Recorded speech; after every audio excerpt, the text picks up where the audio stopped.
Stream difficulties right off the bat, baby.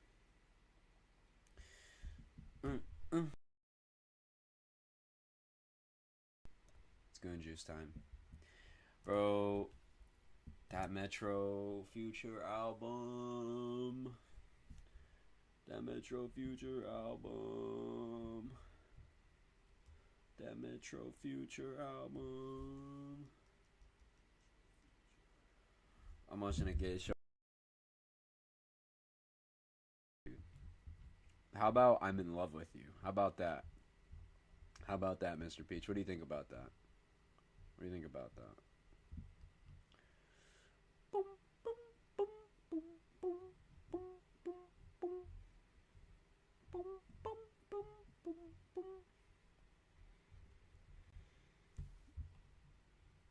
boom. Bro, I'm honestly cooked, bro. I'm honestly cooked. I'm not even gonna front, bro. I took a little puffy before the Metro Future album dropped. Finished that album. Oh my god, album of the year. That shit is fire. And I'm cooked. So we're gonna watch Adam Ragusa cook, I think. Yeast tastes good.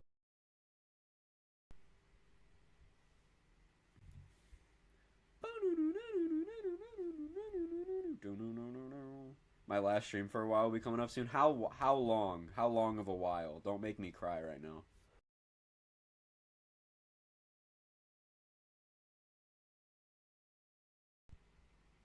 Don't make me cry, bro.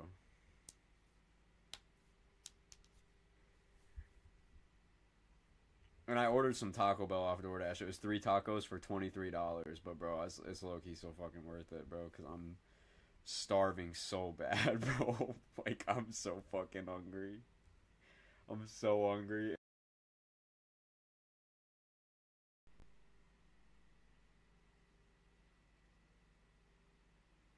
Oh, I just ate a Shrokey.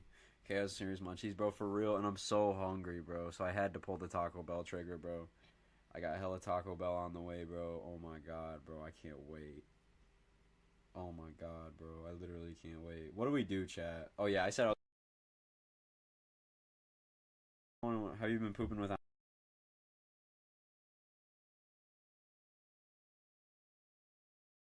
If bro, half...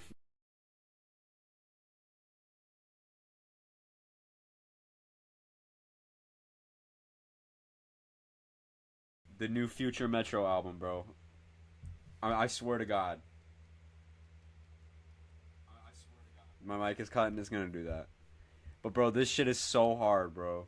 This shit is so hard, bro. It is 17 tracks of nothing but like jerking you off and finishing you every 10 seconds. Like by the end of the album, you're like sprawled out on the floor, like pale, there's nothing left in you. Like just because dude, it's so good, bro. It's so good, bro.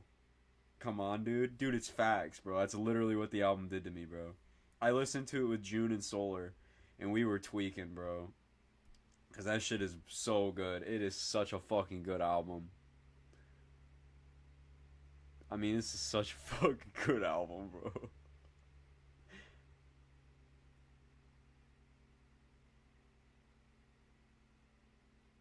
About to go listen to this. Hold on, bro. It's crazy, bro. It's so crazy. And I don't want to spoil any of the features, but bro, the features will blow your balls off, bro.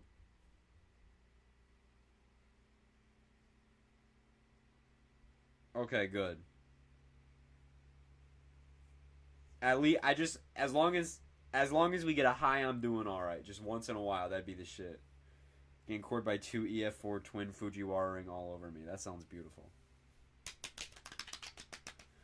Bro, it's so fire though, bro. Oh my god, it's so good. Do we watch FT's mock? His blood eclipse? Or do we just watch some cooking shit?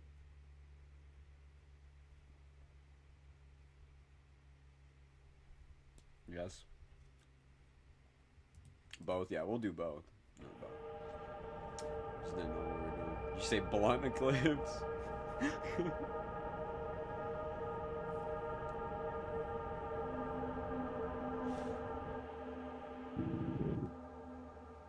since 1922.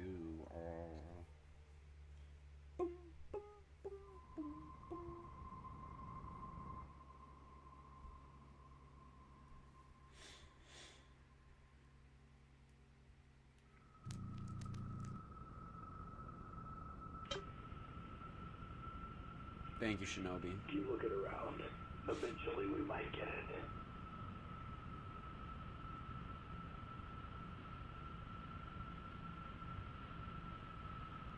Wait. Well.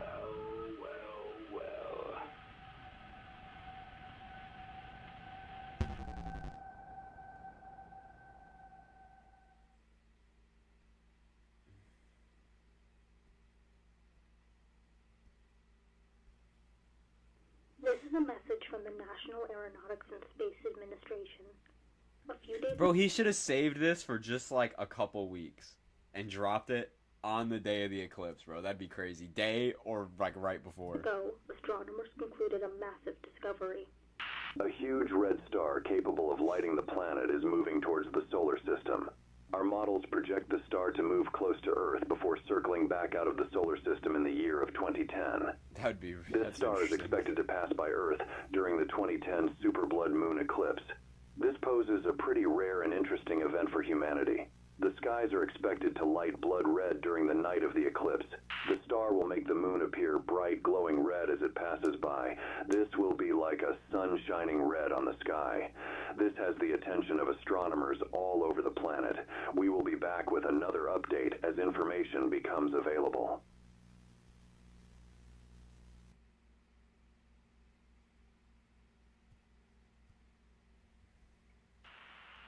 The red star discovered by NASA astronomers a few days ago has been given the nickname Blood Star and the full name Cascade. This star has a diameter of 620,000 miles. This star is expected to pass by Earth in 2010. This will light the night skies completely blood red until the sun comes up, where at that point the sun will shine way brighter than usual. Rays from the sun and Cascade will mix in and reach the Earth, which will create intense heat waves all across the world and will make daylight darn near unbearable. Most world deserts will be unlivable for years. Serious precautions will be prepared and taken before the event occurs in 6 years during the super blood moon total lunar eclipse. NASA will provide an emergency update months before the day of the blood eclipse. Oh, Daddy.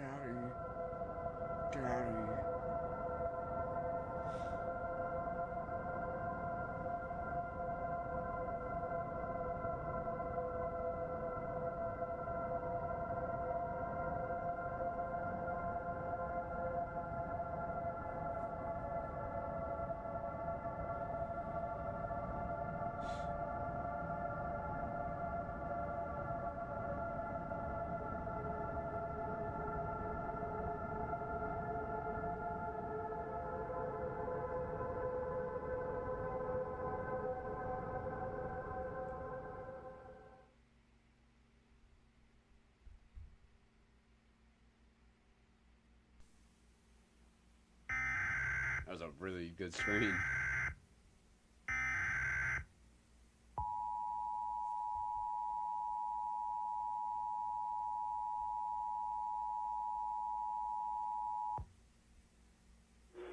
This is a 911 telephone outage emergency for New York City and all areas within 200 miles of the Bros. A 911 outage has been reported across the area. Authorities reported an overwhelming amount of 911 calls coming in across the city. It is unknown at this time when the 911 system will begin operating again. Until then, if you have an emergency, please contact the backup number that... Whoa.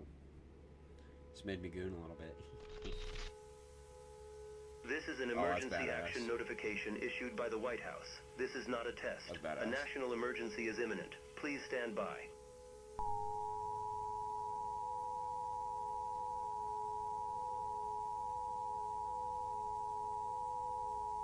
Solar's evil twin.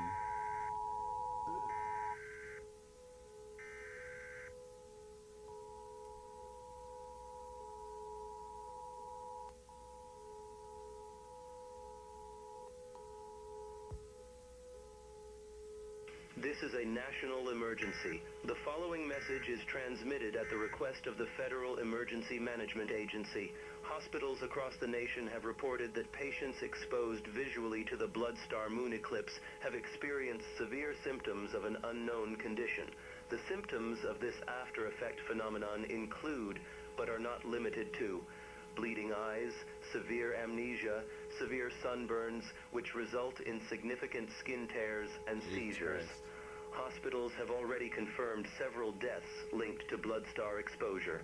Investigation is ongoing to find out why this is having a major violent effect on people. In the meantime, all residents of the United States are advised to stay indoors until the morning. Close all windows, lie face down in bed, wear a blindfold, do whatever you can to prevent eye contact with any part of the star. Because in the song, remember how they were talking... They were talking about... In first-person shooter, if you heard it with Cole and Drake, they were talking about, you know, top three. It's Drake, something, me, whatever. They were just talking about how they were the GOATs. And K-Dot's saying, bro, there's one GOAT. Fuck the three of you, bro. It's crazy, dude. It's crazy. Stay tuned I can't as we believe continue that to shit. provide more information as this situation develops. Yeah, nah, it's top me, bro. That's This is so an emergency crazy. action notification. All broadcasting and cable systems will... Alright, Taco Bell's here and I gotta piss, so I'm gonna be back.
I'm back, bro.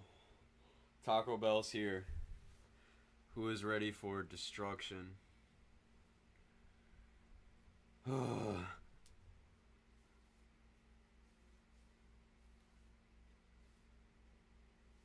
Taco Bell mid, you're mid, bro.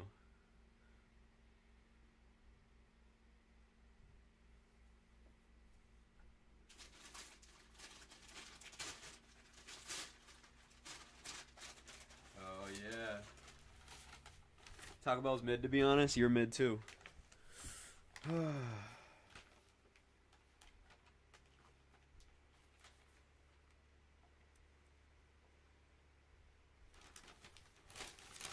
Taco Bell sucks.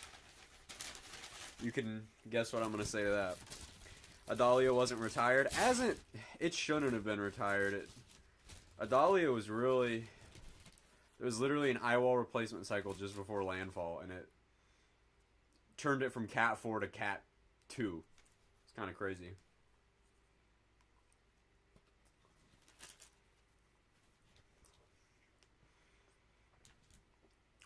Oh my god.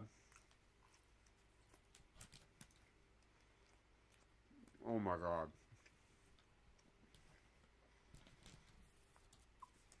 Mm.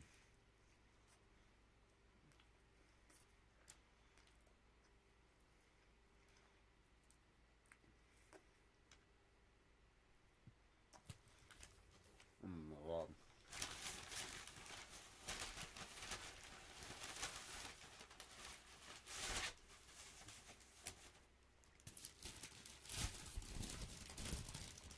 Haze and ecstasy.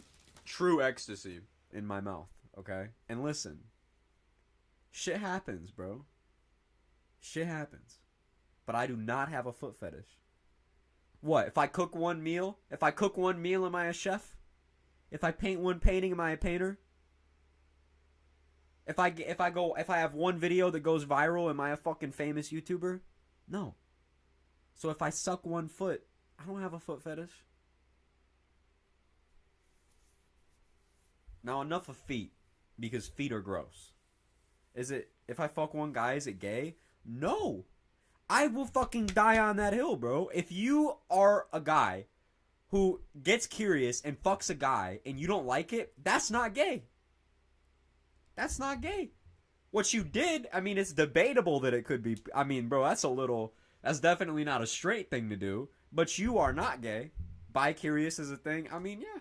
So what? You can't go down the milk aisle if I'm lactose intolerant? Exactly. Oh my god, damn, yes. Exactly. If I don't like feet, does that mean I can't suck a toe? What the fuck? Get off my dick. If I put half a foot in my mouth, yeah, get the fuck out of here. Bro, you know what else I don't like? I don't like dicks. I don't like penises. But you know what I have to do every day? I have to touch a penis. Mine. I should preface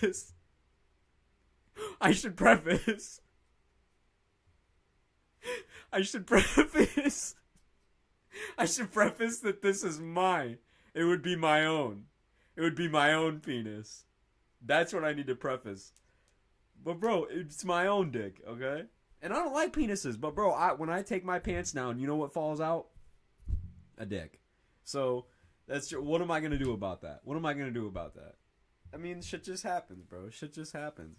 I touch myself all the time. Bro, what... We need to really bring back the concept of shame here. We really got to start thinking of things before we say them. We really got to sit here and think about it. Like it's cool that you do, but do we need to say everything that we think out loud? Do you ever question all the feet scenes in iCarly? I don't even want to talk about that shit. That shit is disgusting. I mean, have you seen the new documentary, bro? Dan Schneider deserves the fucking death penalty, bro. That motherfucker is insane, bro. He is a top tier evil foot fetish pedophile, bro. That motherfucker needs to be sent to like a nuclear bomb testing site where they can use new weapons on him, bro. That shit is crazy. That guy is a bad person. I mean, you top tier bad person, bro. He literally had a tweet. Nickelodeon. I don't know if you guys remember this. There was an old Nickelodeon tweet where it was like joking and it was like, send us pictures of your feet and we'll retweet them. Bro, that is so fucking weird, bro. Dan Schneider literally got this. Bro, I'm so sorry. I don't mean to laugh. I just saw Mr. Peach say salmon car and lost my shit, bro. I don't mean to laugh because it's a serious situation, but this motherfucker just said salmon car, bro. Bro. But, dude, he is top tier evil, bro. Good night, 43. Everybody tell 43 good night. That's my kiss to you. But, bro, like, he's a bad person. He's a very, very bad person. And I'm glad people are finally talking about this shit. Everybody knew, you know what I mean, but that documentary came out. I haven't watched the documentary, but oh my god, he's a piece of shit, bro. I can't believe that, bro. The Nickelodeon sign was afoot for a while. Like, bro, how did that shit slide, bro? How did that shit slide? What were we doing, bro? I gave my car some catnip and it turned into a Dodge F-150. Bro, he's fucked up, bro. Nickelodeon's a corrupt company. Dead ass, bro. Bro, Dan Schneider needs to be like, bro, like, he made a fuck-ass apology video or something, but, like, I haven't even watched it because there's no apology. When you do shit like that, bro, you don't just, like, apologize and move on, bro. Like, that's not how that shit works. Like, you can be sorry. You can feel sorrow. You can give apologies. But, bro, you are fucked, bro. There is nothing you can say or do to take back anything that you did. Any shit, bro. Fuck Dan Schneider, bro.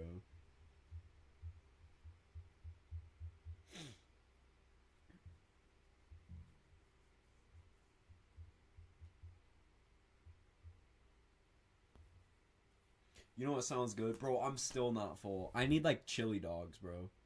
I need, like, like a shit ton of chili dogs, bro, from this local hot dog joint, bro. Like, if we have if I had, like, a big, like, fucking platter of chili dogs from this local hot dog joint, sprinkle a little cheese, a little bit of raw onion in that bitch. Oh, my God, bro. I'd be going crazy, bro. You know Joey Chestnut? You know Joey Chestnut, how he grabs them and he's just... Bro, I'd be doing that shit, like, right now. I could break fucking records right now, bro. If you put, like, 30 chili dogs in front of me, bro, I'd be slurping them, bro. I wouldn't even be chewing them. I'd just... Bro, I'd look like Kim K in that video she made with Ray J, bro. I'd be going crazy, dude. I would be going schnuts. I would literally, bro... man, seriously. It would be...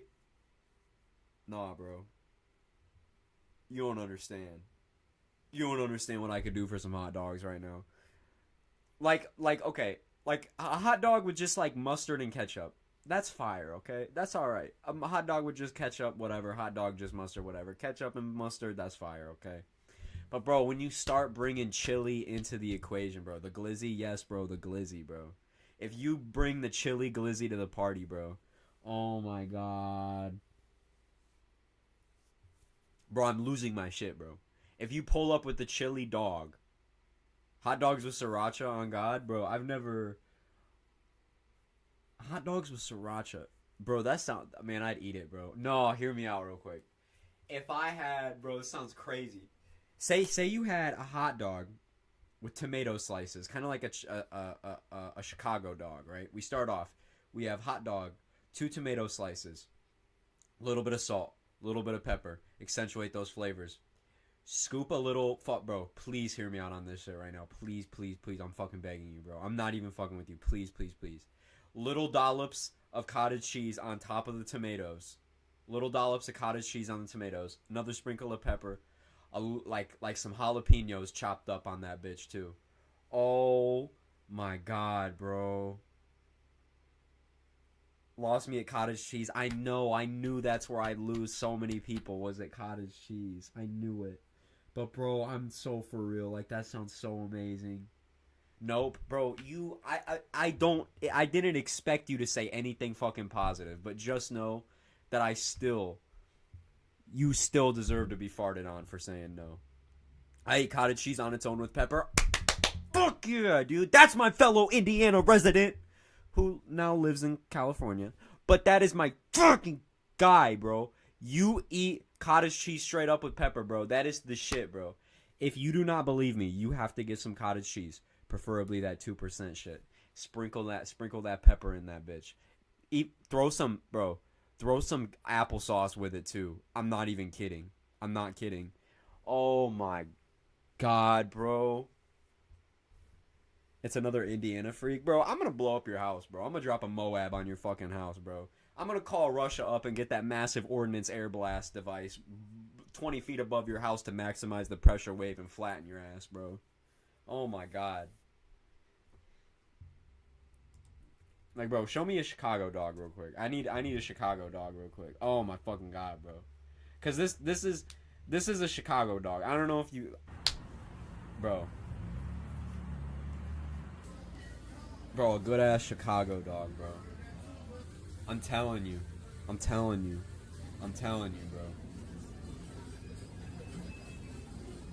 Throw a little mustard on that bitch. Throw that green relish. A little bit of onion. Those tomato slices down. Yeah, 2 tomato slices like that. Give it a little pepper of those little seeds, bro. Oh my jeebers. Throw that whole fucking pickle spear. Yeah, bro. They throw the whole pickle spear in that bitch, bro. And they wrap it up, get the flavor all in crust. Oh my god, bro. Bro, take a bite right now. Take a bite right now. Take a bite right now, bro. It's about to come out, bro. Come on, don't tease me like this, bro. Damn, and he got the fucking. Oh my god. Ooh, this motherfucker got a French dip. Oh, he poured the au jus in the same. Oh my. Oh my god. Oh my god. Oh my god. And bro, their chocolate shakes at Portillo's. The chocolate shakes at Portillo's. I don't know if you guys got a Portillo's in your area. I don't know how big Portillo's is, bro. Hold on. I don't know if they got fucking all over the place. No, are you serious, bro? Oh my god, you guys don't have fucking Portillo's, bro. Well, some of you don't have Portillo's. Oh my fucking god, bro. Bro, oh my god. Is it worth going through Gary and O Block to get there? Yes, bro. It's always worth it. It's always worth it, bro. Oh my god, bro. Go to a Portillo's, bro. Get like a chili dog and a chocolate shake. Oh my god, bro. Oh my god, duh. I am telling you right now, bro. Your life will never be the same. You're going to be thinking about Portillo's when you go to bed.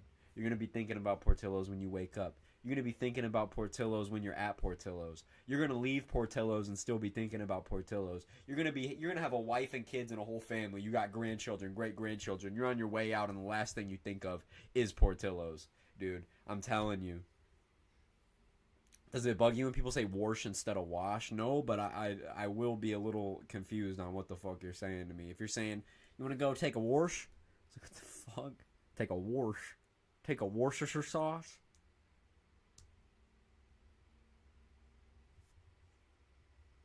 Wash.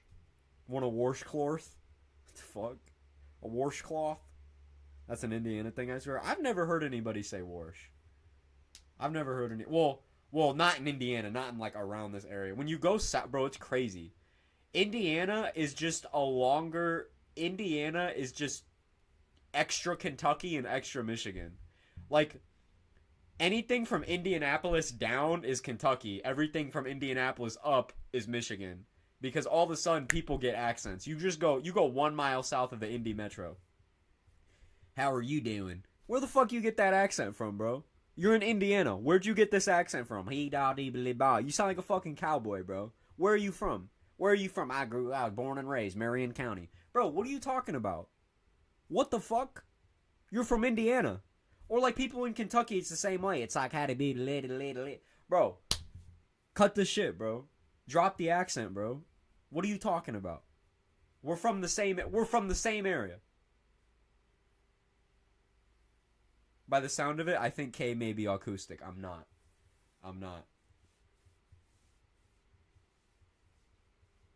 I do have that ADHD though. I got that fucking attention deficit hyperactivity disorder, that's for sure. Indiana is literally a mix of the Deep South and Chicago. Bro, that's basically it. Bro, especially in my area, because we're so close to Chicago, that is the thing, is it's like, it's just, I mean, there's a lot of people from Chicago. I know a lot of people from Chicago, bro. And bro, so it's a lot of people from Chicago and then, like, farmers. It's like, what the fuck are you doing, bro? You have, like, South Bend, like, big city, and then you drive, like, a little east, and then, bro, corn. ADHD is amazing, changed my mind. Well, bro, it's certainly not amazing. I struggle with grades my whole life, bro. I can't get anything done. I can't start anything. It takes all the motivation of my soul to get working on something. I can't fucking focus. But you know what I can do, bro? I can ramble. Everything is interesting forever. My mind never turns off. And I love hyperfixating on things, dude. That gives me life, bro. I could not imagine what I would do. That's what I mean. Dead ass, bro. Dead ass. If you took the bad things away from ADHD, bro, we'd be cracked human beings, bro. We'd be OP. We'd be too OP, bro. We'd be able to do literally, bro.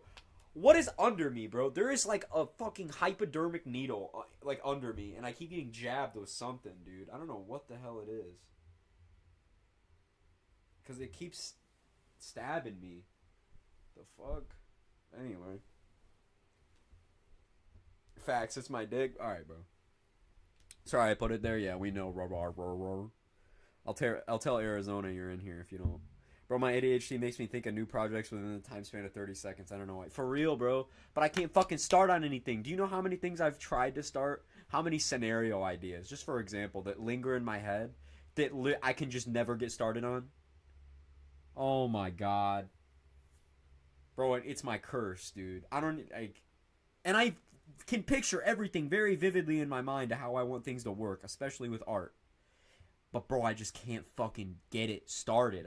It pisses me off so bad, bro. But then suddenly, on a random day, when I don't really want to do something, I'll think of it, and then I'll do an entire scenario in 3 days that's like 30 minutes long, and I'll be like, oh, yep. Ashfall took me 4 days tops, bro. It was like 4 or 5 days tops. Knocked that out of the park. Because I was just like, I think I'll just make a volcano scenario real quick. And then just, boom. But, like, when I'm really thinking about something, oh, my God, bro. Like, I literally... What? Yeah, like, Ashfall took me... I knocked out Swept Away in a day. I knocked out Missouri Madness in a couple hours. I knocked out Orphan Source in 3 or 4 days. I knocked out Ashfall in 4 or 5. In the Prairie, same thing. I knocked it out in about 4 or 5 days, something like that. But, bro, ever since then, I think what happened is I think I burned myself out, low-key. I think that's might have... It's ADHD, but I think it might be in part for the fact that I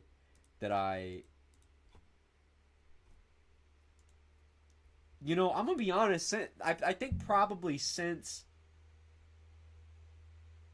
In the Prairie, I haven't wanted to make a scenario, I don't think, bro. Like, just thinking, like, well, yeah, I've wanted to make a scenario, but not to that urge to make a scenario, you know what I mean? I think I'm stuck with nothing to prove syndrome, which is a not good place to be in. Like, when you make something that's really good, and you're like, that's it, dude. That's fucking it. I can give you little shit, but I just did something really fucking good, so I don't really want to do anything else. Like, a good example of someone with, like, nothing to prove syndrome is probably, like, I don't know, like Kanye West or something, bro. Like where you drop so much fire shit, now you can just drop whatever the fuck you want. Not that I've dropped so much fire shit, but that, like, I dropped In the Prairie and Ashfall, and I was like, that's it, bro. That's it, bro. That's it, bro. That's fire. That's, like, my peak. Like, I can do better now. But, like, I'm at the point where, like, bro, this is the thing, man. Like, I don't know what it is. I just can't get fucking, like, I don't know how to increase my motivation or anything because, bro, and another thing is these scenarios were done at a terrible place in my, a terrible point in my life, right? Where this was really the escape, you know what I mean? And I think what happened is my life is significantly better. I'm the happiest I've ever been, right? And I sit at the point now where, like, I'm using up all my time doing different shit. So maybe I'm not, the need to make more shit is there. You know what I'm saying? Dude, hey bro, if you guys want some fire shit, bro, set me up with somebody and make them cheat on me, bro. I swear to God you'll get Ashfall 2. I swear to God you'll get Ashfall 2, bro. Put me in a traumatic circumstance, bro. Orphan Source Remastered will drop tomorrow. I'm playing. But, dude, Sir, yes, sir. Bro, seriously, though, dude, I'm so comfortable, by the way, bro. My legs are literally, like, in my asshole, dude. So comfy. Adderall fall. Dude, I'm so fucking comfortable. Dude, give me a couple seconds, dude. I just need to soak it in. Oh. Nah, but, bro. Man, dude. Like, I got so much shit I want to work on. You can't believe how much shit I've worked on in the past week mentally. But I haven't done shit physically, bro. Man, I was making... Bro, I had 3 scenarios... Bro, what am I doing? I was trying to juggle so much shit and trying to work so much shit. I mean, I was making projects and no one knew I was making projects. There's a couple things that I have in limbo right now, including that of Omaha. And it's just like, I don't know what to say other than I don't want to work on it, bro. Like, I could say I don't have motivation, but like, the motivation was really fucking low when I made these, but I busted them out because the passion was there. I just don't think I want to really make it right now. I think that's the thing. But the thing is, coming off 1,000 subscribers, and honestly a deprived audience, bro. Nothing like 20 minutes ever get my full-length scenarios. The last one was Leveled, and Leveled is, oh my god, 2 fucking months old. You know what I mean? I feel like I have starving people. And I'm like drip feeding them. And then they get leveled and they're full for like a day, and then they're going, oh, and then they need more.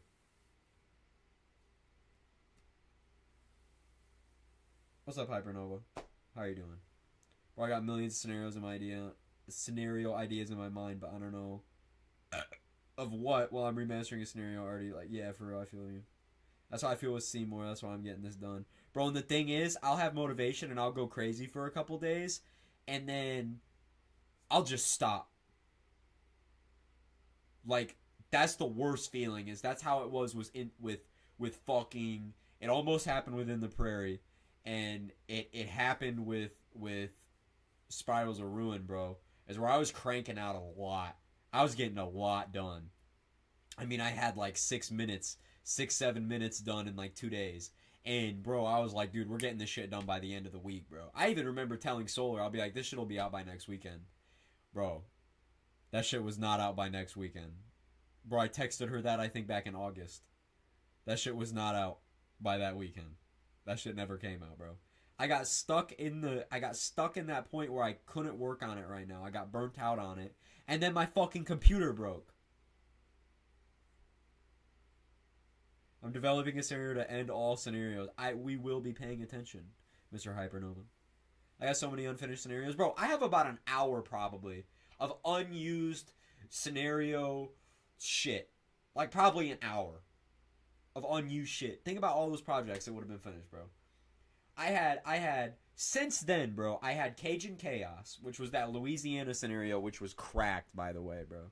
Like that was, it was basically in the Prairie on meth. And then fucking I had Spirals of Ruin in the making. I had that Virginia scenario in the works that turned into Twisted Fury because I remember we were basically, if you guys don't know how this happened, Twisted Fury came about from Eagle-Eyed. We were on a stream one night and I was like, I want to make a tornado scenario. You guys give me a location. And Eagle-Eyed basically runs off the idea for Twisted Fury, and I didn't want to do it anymore. And then he made it. So there was that. I scrapped that project. I scrapped Cajun Chaos, which was cracked. I had a couple screens done for it, too. Like, I had like 5 minutes of that done, too. I had, oh my god, how could I forget, bro? I had The Ashes of Tomorrow, bro. Which nobody really knows about that, but that was the nuclear war scenario I was working on. I had like 10 minutes of that shit done. I had 11, 12 10, 11, 12 minutes of that shit done. I had fucking again, Spirals of Ruin. I don't know if I already said that. I had Spirals of Ruin at that point, and then Leveled almost got scrapped. It was dead in the water for a month until I finished it. And then there, oh my, bro, like,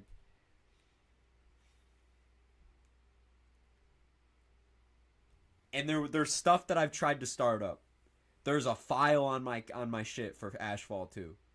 There's a file on my shit for Orphan Source Remastered, bro. All it takes is that we use the same song for those scenarios. We literally, bro, I gotta show you this because I posted this as a teaser because again, I was knocking this shit out of the park, bro. I was cracking out so much shit for this scenario. So much shit for that scenario. I was like, is this just gonna be done by the end of the week? Yeah, I was like, there's no way. And I got that idea right after watching Oppenheimer. So fucking funny because I think that was the exact same predicament.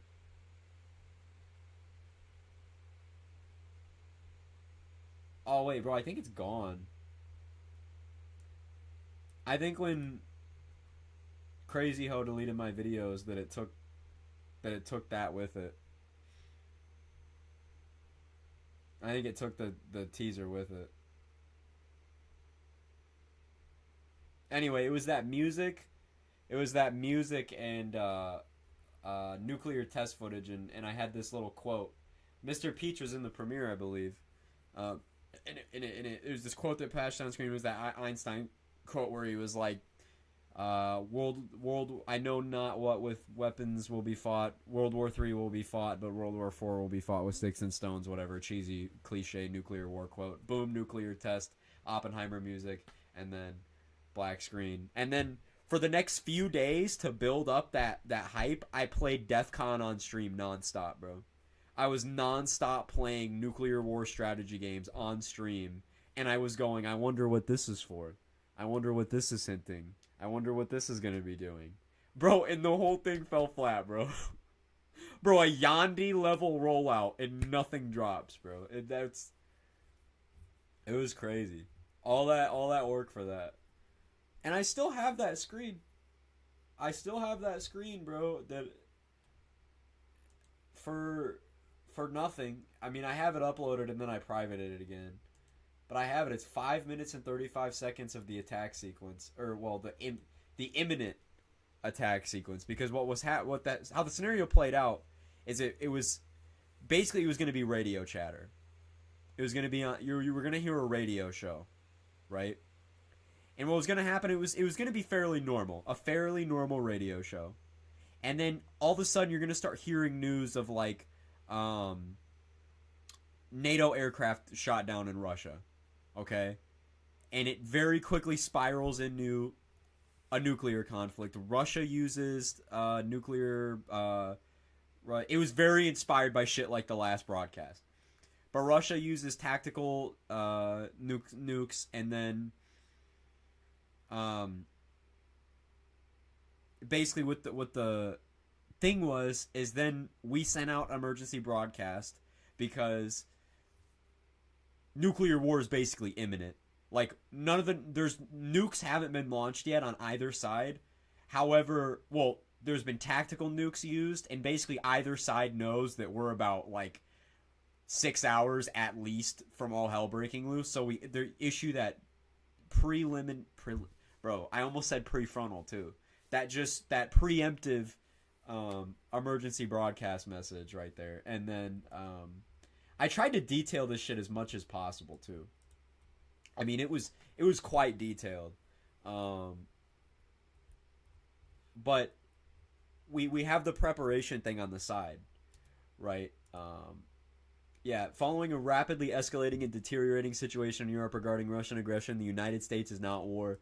Beginning early this afternoon, a Russian fighter jet was shot down after violating and entering Polish airspace. Whether the violation was accidental or not, and without any diplomatic discussion, both Russian and Belarusian troops had retaliated, launching numerous artillery barrages at bordering Polish cities and vital military infrastructure.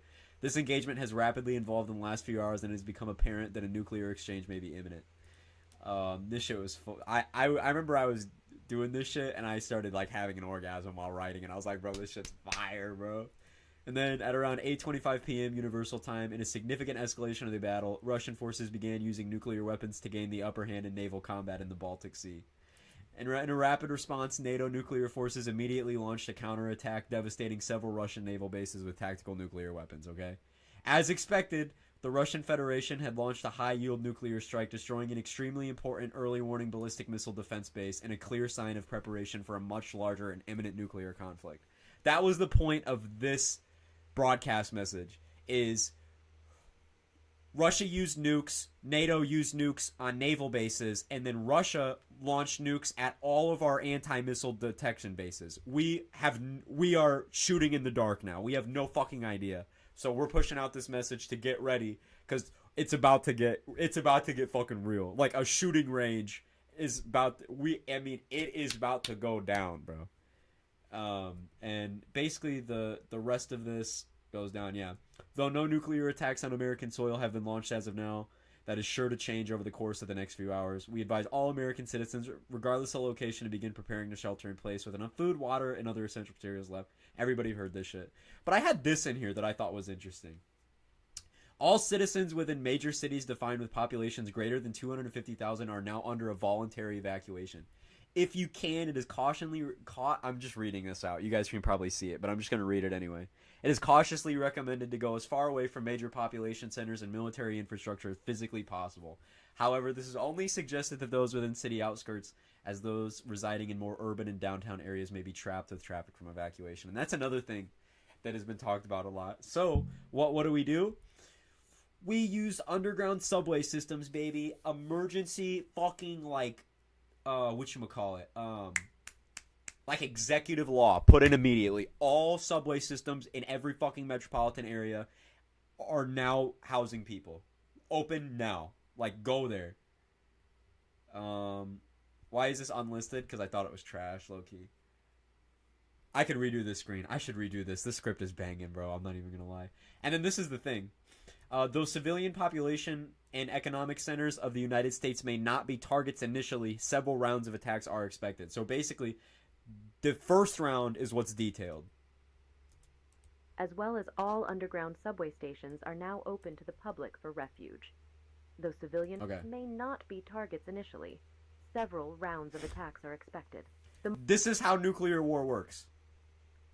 It's not balls out on the major cities first. Most likely targets in the initial attack include Washington, D.C., Cheyenne Mountain, Colorado, home of the North American Aerospace Defense Command, Offutt Air Force Base in Omaha, Nebraska, Naval Base Kitsap in Seattle, Washington, Naval Submarine Base Kings Bay in Georgia, Naval Base San Diego in San Diego, California, Naval Station Norfolk in Norfolk, Virginia, Omaha Kansas reference. City National Security Campus in Kansas City, Missouri, Warren Air Force Base in Cheyenne, Wyoming. Preparation? Listen, bro. I'm dyslexic, brother. Anything with REP, where when you recycle that, I'm fucked. Malmstrom Air Force Base in Great Falls, Montana, Naval Submarine Base New London, in New London, Connecticut, Clear Space Force Station in Alaska, Beale Air Force Base in California, and Cape Cod Space Force Station in Massachusetts. But initial attacks would probably be really limited. That's the thing, is they'd be really limited. It wouldn't immediately go to mutually assured destruction. Though it could, it wouldn't probably immediately. We'd take out all the naval bases, all the fucking Air Force bases, all the ones that hold anti-missile shit, and then I did this. Most likely target. Which I really like this.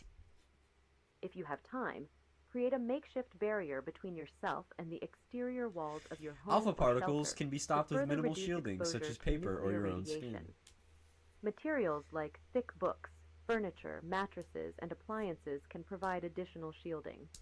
Place as many objects between... This advice, too, is still given. This shit won't do anything. I hope people know that. This shit's not going to do anything. You can surround yourself with as many fucking pieces of furniture as you want at the smallest part of your house, bro. You are beamed, bro.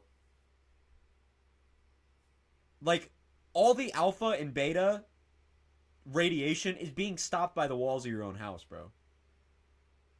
you're fucked when the gamma rays pull up, dog. It doesn't matter where you're at, bro. You're fucked. That's why surviving nuclear bombs is all about distance, bro. Like, it doesn't matter how prepared you are, bro. If you're within that, like, inner blast radius, bro, you're kind of fucked. Like, either way, yeah, you're going to get cooked by either the fireball, or what's going to happen is there's going to be so much instantaneous radiation, you're just dead. You're going to be dead within days. Like, that first initial blast of ionizing radiation, you're fucked. Underground bunker? Yeah, but then you come to the part of, like, food. And that's being, like... Bro, none of us fucking have food prepared for nuclear war. We're fucked. We're fucked. All of us here are fucked. Unless you do have a doomsday prepper-ass parent. But we're all fucked. Right? So you have to go outside eventually. And most nuclear fallout decays after 2 weeks. That's actually true. Most decays after 2 weeks. Like 90%. You are able to, after a nuke goes off, to go to the surface after 14 days and generally be okay. You know, there'll be areas of heightened contamination and it's not smart to eat or anything up there, but you'll be okay. But after those 14 days, again, what the fuck are you going to eat? What the hell are you going to eat, bro? You can't eat any animals. Any animals that are alive are fucked. Air blast or ground blast. Ground blast, it is still 2 weeks for those guidelines. But like an air blast, you could probably go out after 72 hours. Probably. An air blast will release. I mean, but man, again, what are you going to eat? I mean, you could go somewhere, but it's all rated, probably. It'd already probably be rated either before the blast or after the blast by hungrier people than you. Fallout stayed for years in an entire area, and it does. And it does, bro. Like, the half-life for shit like strontium-90 is 28 years. Or longer. Like, it stays there. It just... How long is that shit? How potent is it? How potent is it? If you eat something or have prolonged exposure in an area 2 weeks after a nuclear blast, you're still getting thousands of times greater than the normal background radiation. It's just so much safer because it's most potent within that 72. But you're still fucked. Like, if you eat food, especially in an area contaminated with strontium-90, you're getting bone cancer. Like, and that's not even up for debate. Like, if you eat a lot of food containing a lot of strontium-90, you are going to get bone cancer. It happens to our atomic veterans, our people that worked and were at nuclear test sites. It happened to them, and they were barely there for any exposure. I mean, bro, it's tough, man. Like, so unless you have everything prepped that far in advance, bro, you're fucked. Like, I remember talking to my grandpa a lot about nuclear war, and he always told me, bro, if it starts, he wants the first bomb to land on top of him. And I agree with that. It's like, I don't want to live through that shit. I don't want to fucking... Bro, put me at ground zero, bro. Vaporize me. There's no pain in that. There's no fucking anything. It's just over. It's just over. I don't have to suffer for the next 20, 30, 40, 50 years if I do survive. I'd probably die from radiation poisoning anyway. But, like, over the next 60 years scrambling for fucking food. Fucking... in a lawless society, bro, it'd literally be fucking Fallout. Are any of us prepared for nuclear war? Fuck no. There's no way to prepare for it. That's the thing, is like, Bill Stroke myself Gates probably is prepared for it, but holy fuck, would you even want to survive that way? Would you really want to live the rest of your life underground, never see fucking sunlight for like years until it's fully safe, be stuck underground fucking in a way? Nah, bro, fuck that. The winter too. And nuclear winter would be fucking nuts. I mean, we'd have 5-6 years of a huge global cooling period, and that would be fucking terrible. What the hell? Yeah, dude. 100 nuclear bombs. If you had an India-Pakistan... I know exactly what study you're referring to. If you had an India-Pakistan nuclear war that exchanged 100 nuclear weapons the size of the ones we dropped on Hiroshima, you would have a nuclear winter that would last for like 3 years that would have detrimental effects on the climate. Dog. From 100 nukes. So think about peak Cold War nuclear arsenal in the worst case scenario. Dude, what was the peak Cold... Bro.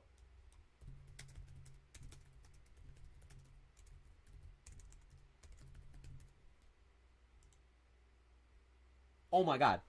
40,000 and 30,000. 70,000 nuclear warheads in total. Imagine a worst case scenario, we launched all them bitches. 70,000 warheads. 70,000. How long do you think the climate, the environment, everything is fucked for? Why would you want to live through that? Why? Why at all? And think about this. This was back in the days where there wasn't a sense in tactical nukes because everything had such shitty targeting that everything had to be such a high yield.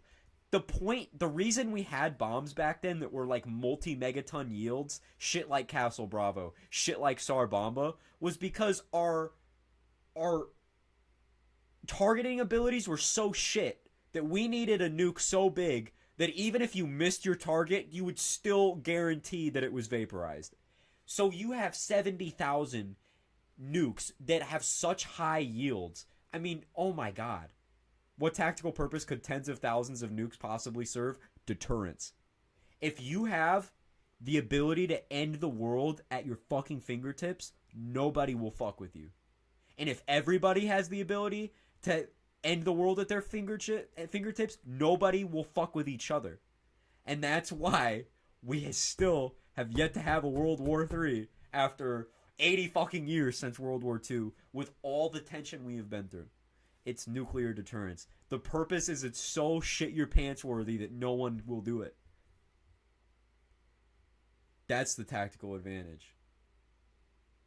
That's the tactical advantage. And that's the only reason why us nuclear superpowers have only gone to war with places that don't have nuclear weapons. That's why we're always in the fucking Middle East, right? Like places like Iraq, for example, doesn't have any fucking nuclear weapons. Iran does, but like Iraq, no. Or like Vietnam back then. I mean, we were invading Vietnam because that was a way where we could actually get the aggression and fight communism and fight the fucking Soviets or whatever without having nuclear bombs at, so Iran doesn't have any yet. They have the capability. I thought they did. Oh no, because there was the Iran nuclear deal. I really want to be surprised if they did though. Secretly, because they have the capability, without a doubt, to build many, many, many bombs, and they already have a pretty sophisticated ballistic missile program. They launched all of those inter-range ballistic missiles at our military bases back in 2019 or 2020. Do you guys remember that shit, man? That was fucking insane. That was fucking insane. I got on Twitter that night, and I was at work, okay? I got on Twitter that night, and I saw the headline on Twitter where it said, Iran launches 6 ballistic missiles at U.S. military bases. I thought nuclear. I thought nuclear. I thought, holy shit. I thought, holy motherfucking shit. That, it's on. Like, it's happening. My fucking jaw dropped. And then I read more, and then it wasn't nuclear. But I just saw the ballistic missiles. I was like, holy fucking shit, bro. I was like, oh my god, like, this shit is happening.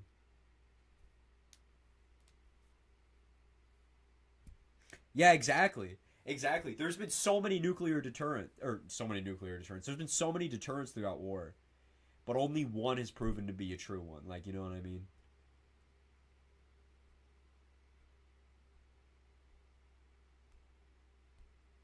But no other countries, I guess I should word it like this. No other countries have the capability. You know what I mean? Like, Iran has the capability, but, you're not going to see, like, Afghanistan with fucking ICBMs or something. You know what I mean? But, man, K's disappointed. Bro, I'm very happy that shit didn't escalate, because that would have been a really fucking big deal. That would have been a really, really, really big deal. at war with Iran. Remember when America nuked space? Like, how many times did we do it, too? That would have been really bad, though. And I thought the worst case situation was going to happen. I thought that was it. I thought that was it, bro. I thought that it was war with Iran. Because I remember Trump sent in literally illegal airspace, whatever, went in that illegal airspace and killed al-Baghdadi or whatever, blew him up in a fucking... Dude, it was crazy. And Iran was not happy.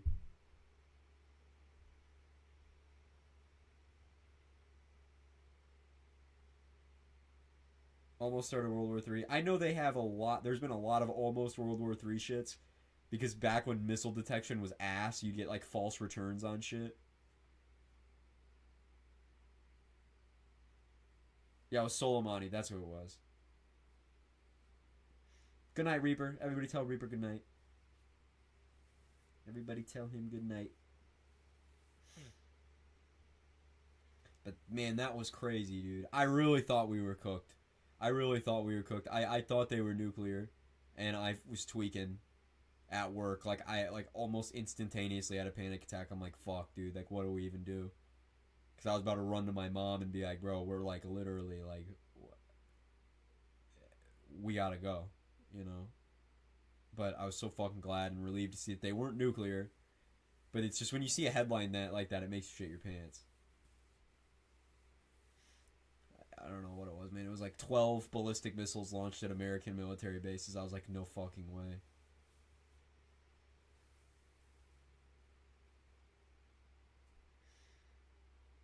Why were you employed at 14? I was working under the table at this family place. So I mean I worked there until I was probably 16, and I was never legally employed there. I was making all my money in cash completely under the table for literally years. Literally years, man. It was kind of crazy. I'd get it in envelopes every 2 weeks.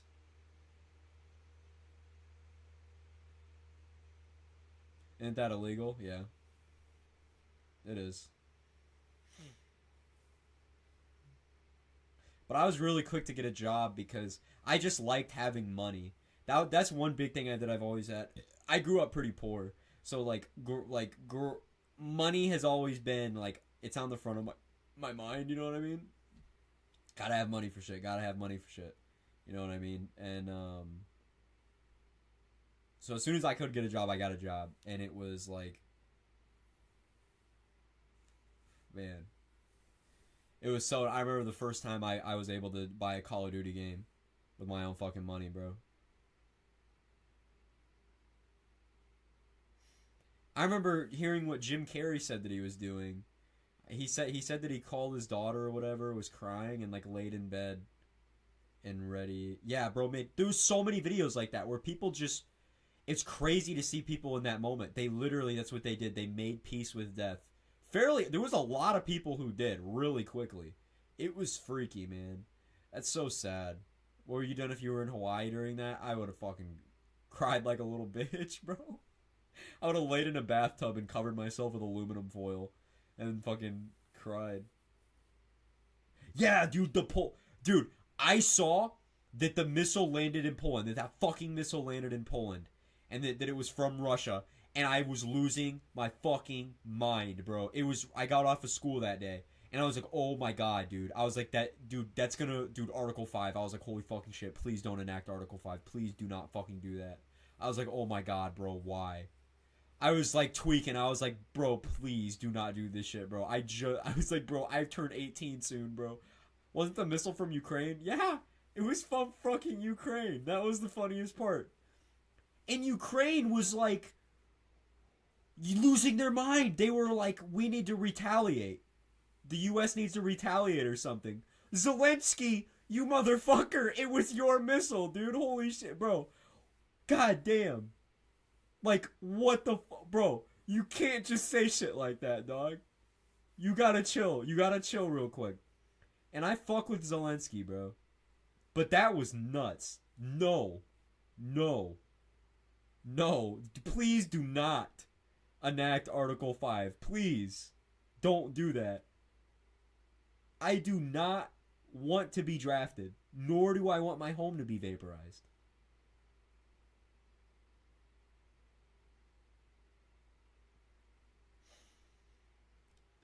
Literally, fuck that, dude.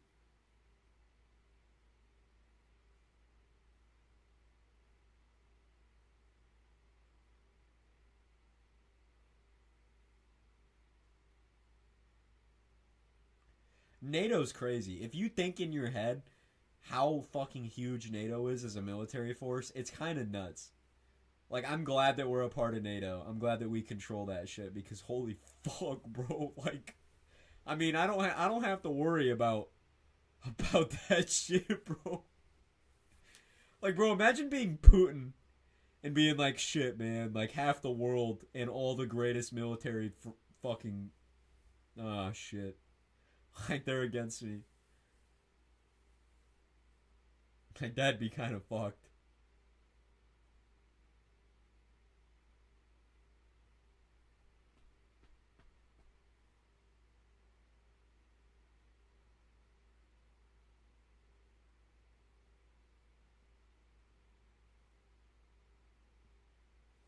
I know what he's doing. Yeah, fuck Putin for what he's doing. It's literally, it's actual genocide because how many civilians were fucking killed, and you know, it's fucking immoral. But he has a reason, and he's really trying to get the Soviet Union back into place. You know what I mean?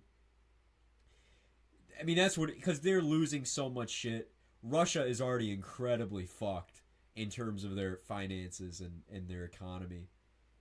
Their military power is so fucking ass too, dude. I mean, they are literally getting their asses handed to them with American equipment. Old fucking American equipment given to Ukraine is fucking bitching Russia. It's kind of nuts. It's actually kind of insane. Like, bitching them. It's unreal. They've barely made any like, bro, how far have they gotten in? It's been almost 2 years. Or it's been 2 years or whatever. How fucking... I mean...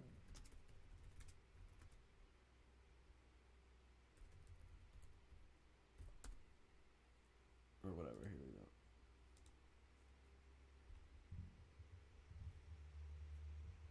I mean, God, bro, it hasn't changed in months. They've made no room in months. I mean, they're holding so fucking strong.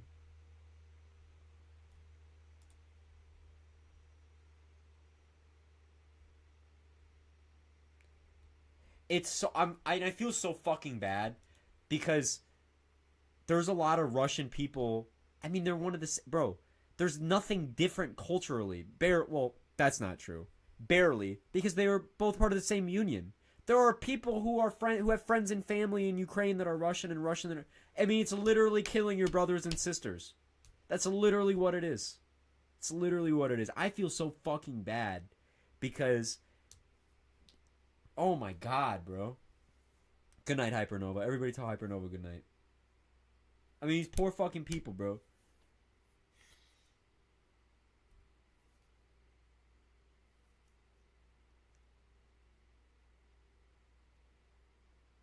It's crazy, dude. But Russia's getting their asses handed to them. It is crazy.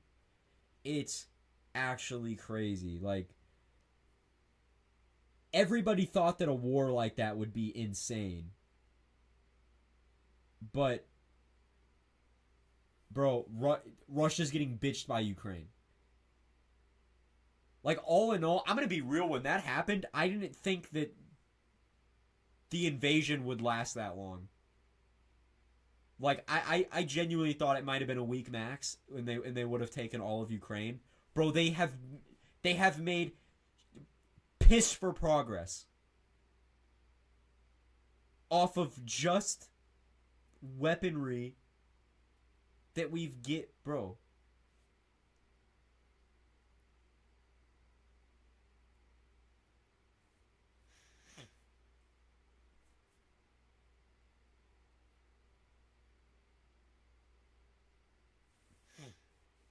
I can't believe it happened though, bro. I remember it was right before I went to bed. And and I saw that they invaded, and I was like, oh my fucking god. And that first week was really fucking bad because they were so close to so many NATO areas, and they were really being aggressive. And they even took Chernobyl, and that was a really bad thing because they were firing mortars around fucking Pripyat, and their radiation was increasing because the fucking mortars were hitting waste storage sites. It was like, what the fuck are you doing? What the fuck are you doing, bro? And people still work in Pripyat. People still work at Chernobyl to keep everything running, to fully, to make sure the sarcophagus is okay, to make sure there is no radiation getting released. So they fucking held them all hostage. Like, bro, you don't understand that. Like, I don't know what the fuck. Like, you can't just hold that area. You can't just fucking hold that area, bro. Like, I mean, you can. I mean, that's a huge upper ground to hold, honestly. Because that scares the shit out of everybody else. But, like, bro, oh my god. Why?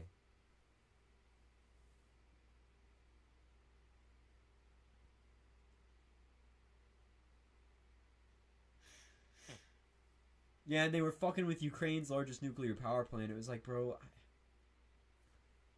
Which that caused a roof fire, but there was no, like... I mean, it'd be really... You can't really get a meltdown from there. But again, it's just reckless. Either way, it's reckless. And it's crazy, dude. It's crazy that that's actually happening. And, like... Man, dude...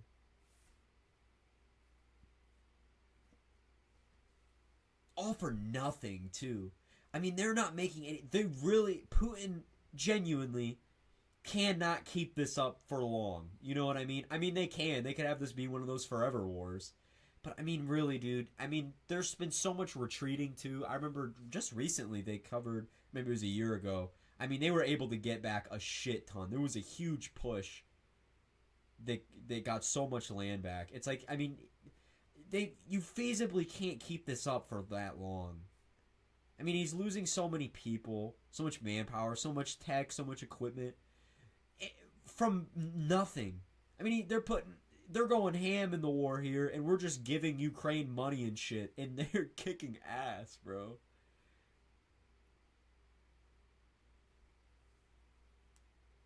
Russia's content with just trying to outlast Ukraine. I don't think either of them have the fucking feasibility. Like, as long as we keep supporting Ukraine, this can't, like, dude, this is ridiculous. I mean, bro. And like you said, he's doing this because he's shitting his pants over NATO expansion.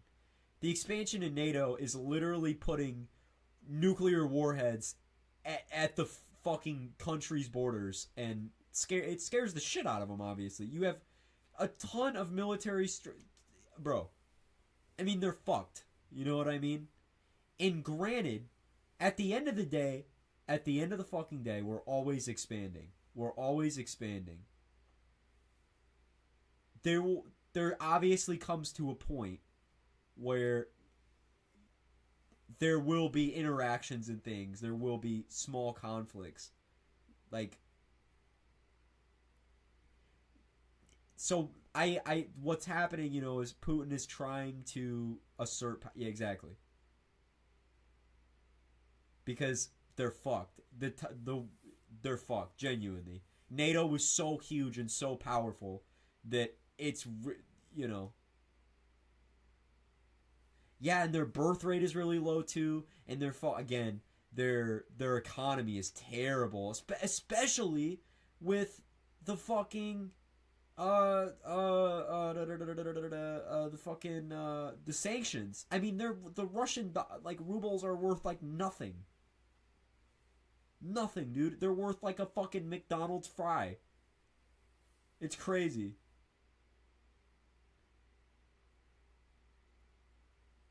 Yeah, I'm worried about Taiwan, too, but the thing is, we've pretty much asserted that we will intervene if that happens, and I think that backs off China a little bit. You know what I mean?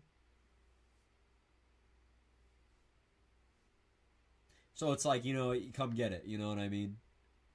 Like, Taiwan wants to chill, bro. And they're like, ooh, we want to take Taiwan. But then we're like, That's crazy.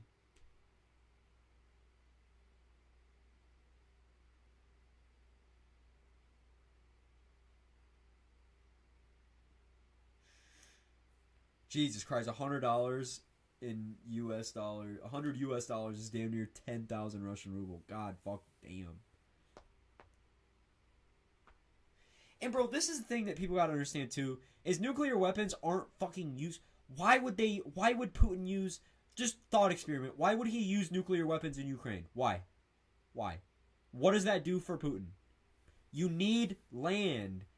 Contaminating and destroying your own fucking land doesn't help you.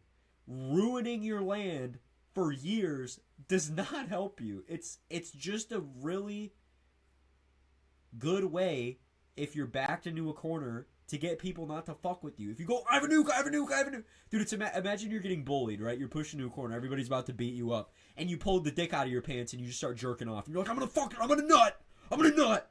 Like, everybody's gonna back the fuck, they're gonna be like, what the fuck, bro, and back up. So that's the same thing. It's like backed into a corner. I got a nuke, I have a nuke, I have a nuke. It's like, oh, okay. Alright, bro. You step back a little bit. Because even if they're not gonna use it, what the fuck are you gonna do? You're gonna risk it, bro?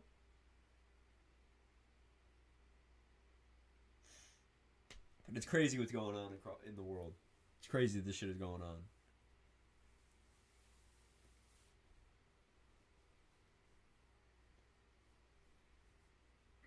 I mean, we live in such a time. Coming off the heels of a pandemic, too. I mean, it's still fucking ongoing. It's literally not even... It's so crazy.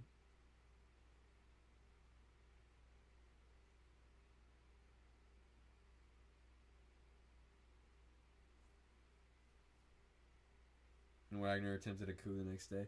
Do you really think they were related? Do you think the U.S. had something to do with that?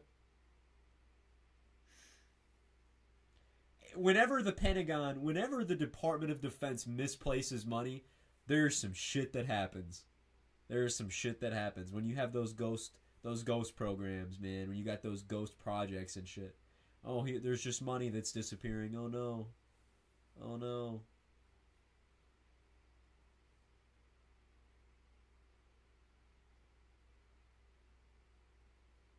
I saw a thing that's actually, there's a way to find those things.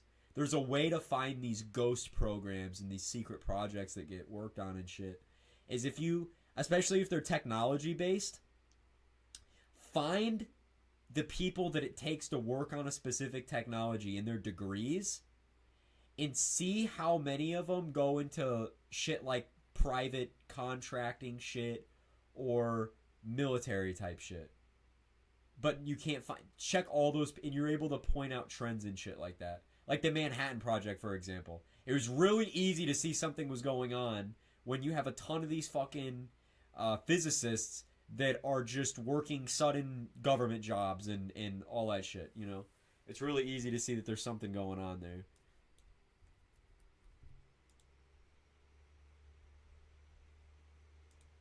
Don't check my community post. I'm gonna check. Something big is happening. Have you seen the Domino's pizza thing? I have not. What happened? What happened with Domino's? I've never had Domino's.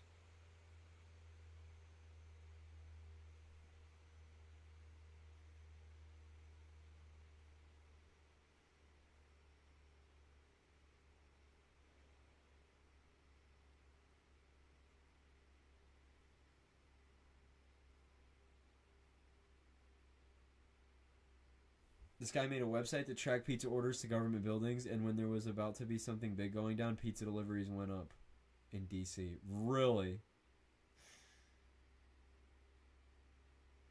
Pizza deliveries went up when big shit was going down? Well, do you think it's just because so many government people were ordering pizza? They're like, shit, man, we gotta think this out with some Little Caesars.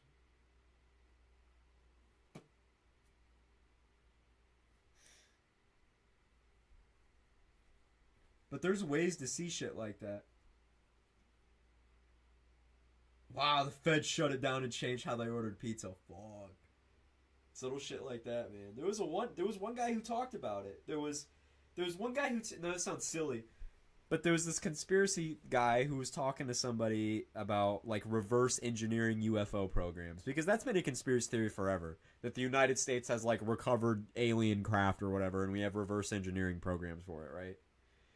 And this guy they were talking to was like, if you want to find one of those or any of the evidence, you have to track down people with degrees in, like, particle physics and all that, if that truly exists. And you have to see the distribution of these people either suddenly disappearing into discrete jobs or, like, are in private contracting and all that, you know? If Area 51 is so secret, why do we know about it? Dude, Area 51 would be a front, if anything. The real crazy secret shit we don't know about and we won't know about until either the shit we're building comes out or in 50 years from now when it gets declassified. We don't know the shit that's going on, bro. Area 51 shit is old news. I mean, it really is. Like, Area 51 was cool in the 60s when we were developing the stealth bomber. Like, holy shit. That's something interesting. But of course we know it exists and we know everything that came of it after the fact. It's same thing with that. Dude, I wouldn't be surprised if there's some fucking random area in the middle of buttfuck nowhere. It's much more secret. I mean, what is something that you think that we don't know? Like, what do you think the most top secret thing in the world is? Like, someone knows that shit. That's crazy to think about. Somebody in the world knows something that is so top secret. Like what would that even consist of?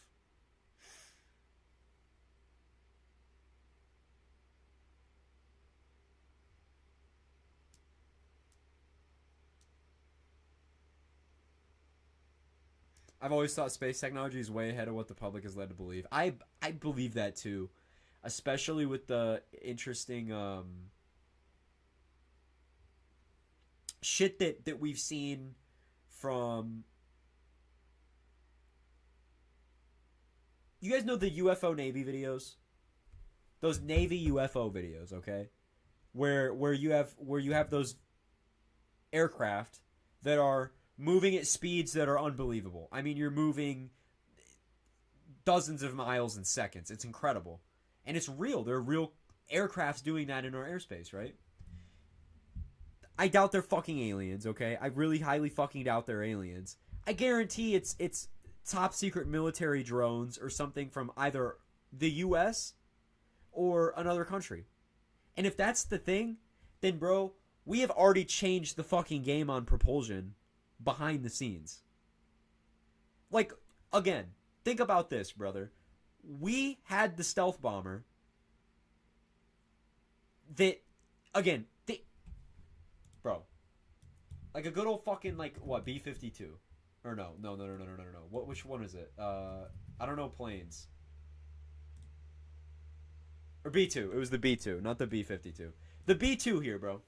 This shit was being developed in, like, the 60s and 70s and shit. Right? Imagine seeing this in 1970. What the fuck? Bro, I think that's an alien too, bro. And it's powered with jet propulsion. I mean, it was ahead of the game. It was fucking so ahead of its time. It's unbelievable. So think about the shit that they have now that's unbelievable. Think about the shit that is so crazy now.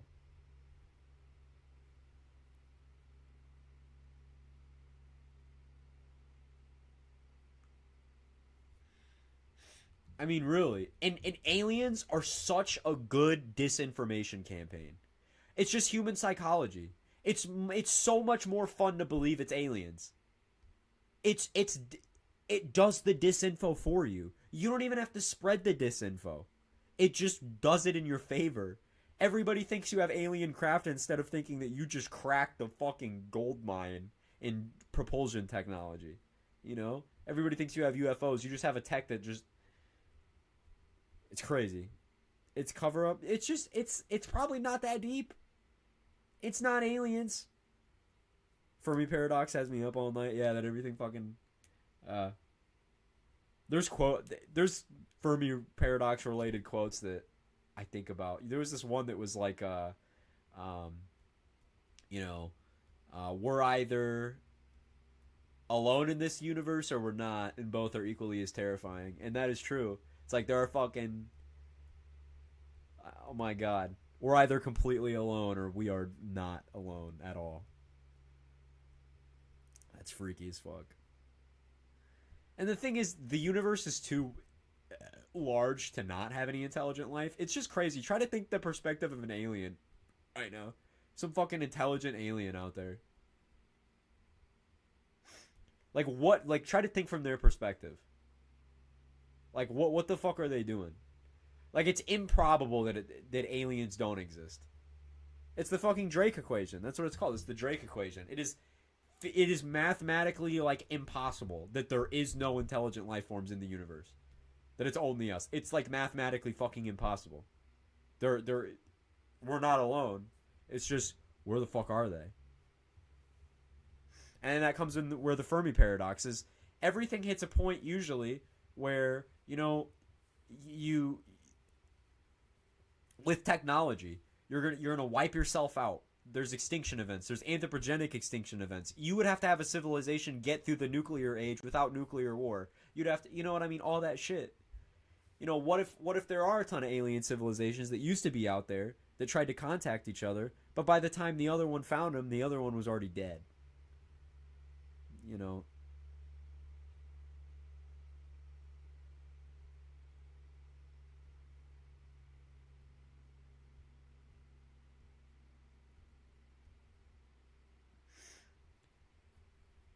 I just don't think it's fucking aliens. It doesn't make any sense to me. Like, why? So you have aliens that are so fucking far ahead of time that they're able to, like, use interdimensional travel at this point. And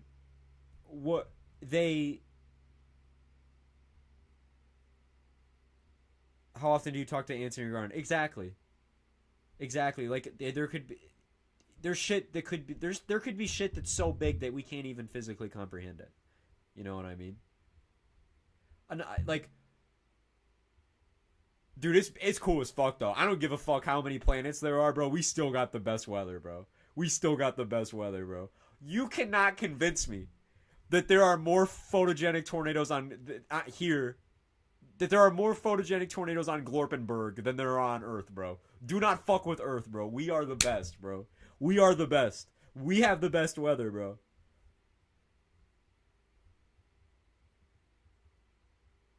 But why would aliens come to Earth? What fucking point?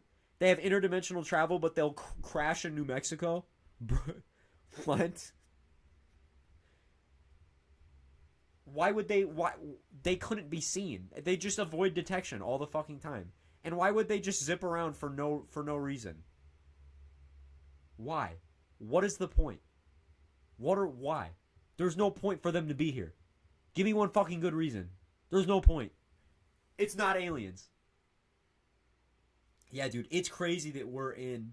Bro, our entire lives are mathematical miracles. I don't think people understand that. Like, the probability of all of this shit happening to support life is almost zero. And the probability of it evolving into this and that we are now people that are able to communicate about this topic... Dude, we are breaking universal probabilities here that are unbelievable. I mean, it's so rare that we're able to sit here and experience things together and talk about shit like this. It is unbelievable, bro.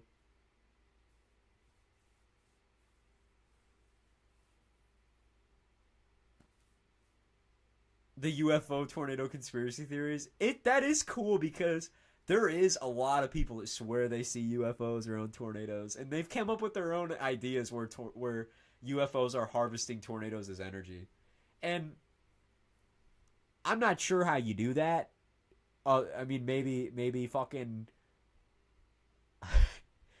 Do they have big wind turbines inside the UFOs that power them? But it's cool. It's a cool thing to think about. What's the weirdest thing to me is the Joplin butterfly people or whatever. That shit is weird. That is really fucking weird. You want to talk about weird shit with tornadoes? The butterfly people are weird.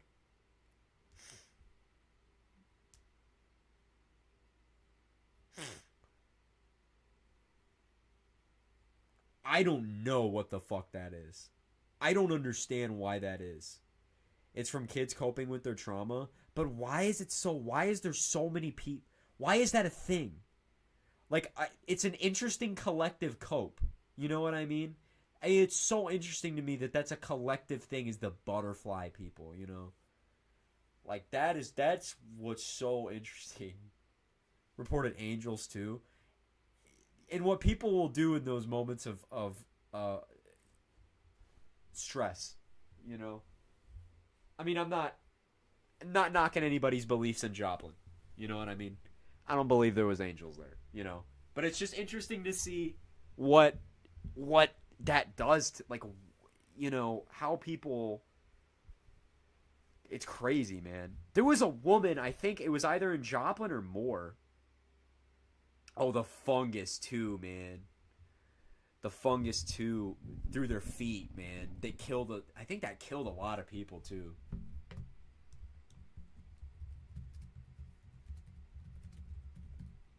It was getting to people because their feet.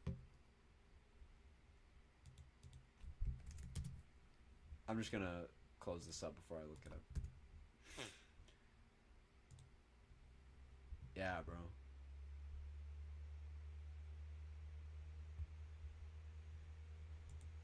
I mean, that is crazy. Yeah, it was a fast-growing flesh-eating fungus. It killed at least 5 people.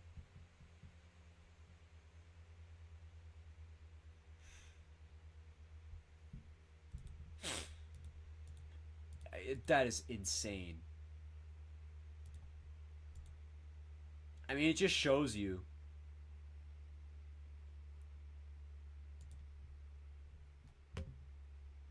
I mean, tornadoes are more than their initial, man. There's a true fallout from them, man. And I think it's a lot of it is because of that.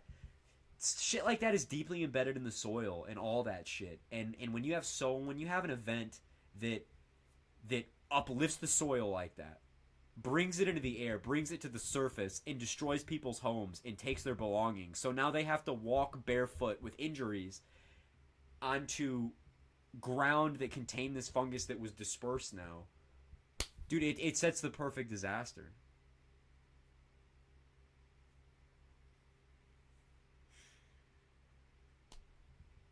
Who was the lady, man? I don't know if it was Joplin or Moore, but it picked her up and threw her into the ground. And she didn't break any bones, I think. It literally just embedded half of her body in the ground. Like up to her torso. It shoved her into the ground. Kind of like if you stabbed a stick into the ground. It shoved her straight into the ground. It didn't break her legs or anything. It shoved her like 3 feet in I think it was a Dixie tornado. Hold on. Lady who was thrown halfway into ground from tornado. They interviewed her on that Weather Channel thing. Fuck, I can't find it. She was picked up from her house and driven to the ground. Yeah, dude. Literally, it threw her into the ground. Like, but halfway into the ground.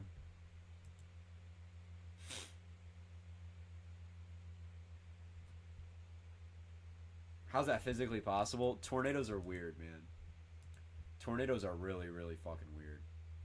I still don't understand the hose through a tree thing. I don't understand that. I don't believe that to be tornado damage. I don't believe that to be tornado damage from Joplin. I don't believe this to be tornado damage. Mostly because I don't understand how that would be feasibly possible. You know what I mean? Like, maybe it's just doing something that truly I can't wrap my head around, but I don't see how this is feasibly possible. I feel like this was done either after the tornado or something that had just been done and that they discovered, again, after the tornado. Because this doesn't make any sense. Because objects going through shit, the thing is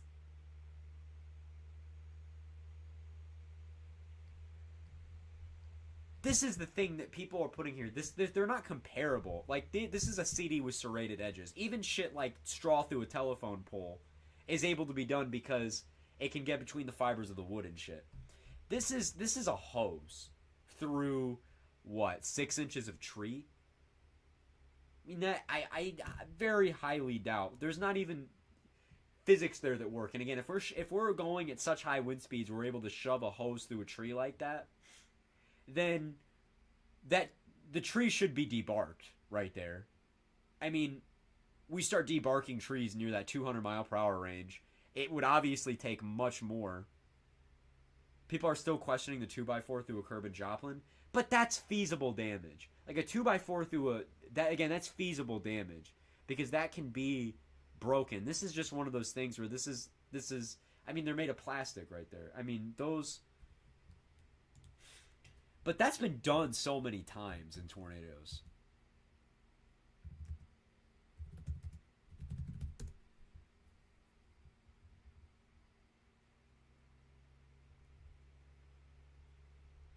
I mean, you have shit like that.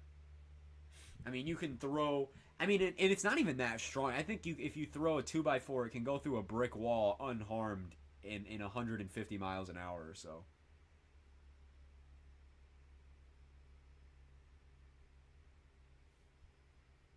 This is totally believable. My thing is the hose, though. Is there's not even, at the velocity you would need, explain the blades of grass compared to a tree.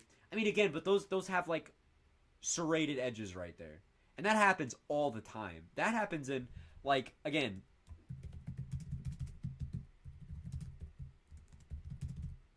like, putting blades of grass in straw through telephone poles can happen in winds as low as 50 miles an hour, right? It's not hard to do because it's little grass. It can get hit in little fibers of the trees and stick. But this is a plastic hose going through a tree, perfectly through a tree, not bashing through it, perfectly through a tree. The tree is not debarked, and the hose is still intact. At the velocity that a fucking pole or a hose would hit a tree to make it go through, the hose would be obliterated, and it would not be that clean. It doesn't even. I don't think that was tornado damage, true tornado damage. What I like about Greensburg is the fork. This is crazy. I mean, try to think about that hitting you. Did it do the look at you thing? Imagine that fork hitting you, bro.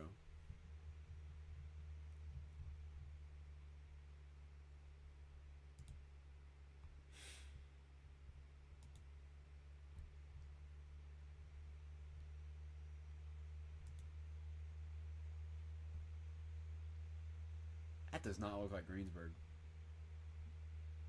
I don't think that's Greensburg.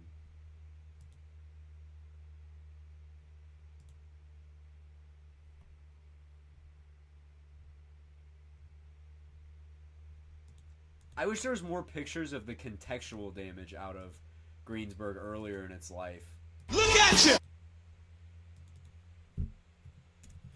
Because I know it did pretty substantial ground scouring, but there's no pictures of it, I don't believe. Like, there's shit that'll pop up when you look it up, but there's no actual scouring or grass scouring from it.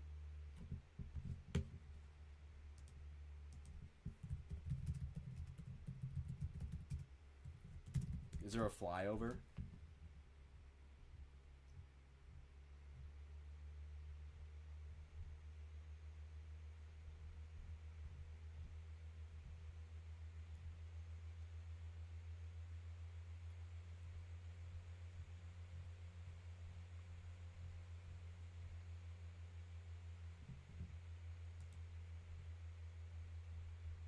Yeah, and I have that on my Google Earth.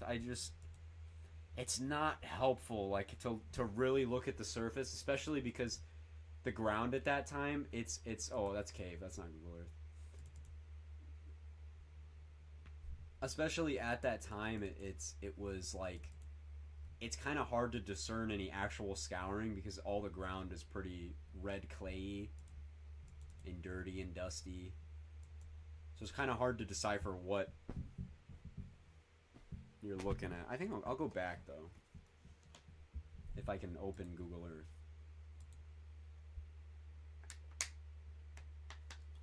Oh, in general. Yeah, I have it on my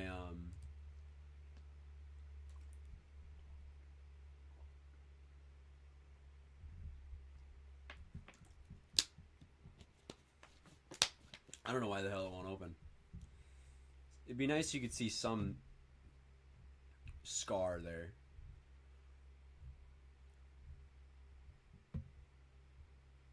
It's crazy. All the shit from April 27th is still highly visible from satellite. Just in the trees that are still not fully grown back, you know.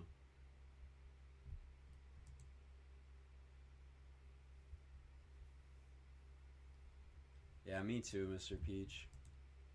I really, really wish I knew what this... Right here, actually. This is the Smithville ground scouring. The absolute trenches this thing was digging. Again, just what the hell? What did they look like at the surface? What a horrific tornado, man. And I can't believe people really... Well, I can't believe that somebody on Twitter really says this isn't an EF5. This is the most slam dunk EF5 you will ever see. I mean, this thing planted violent.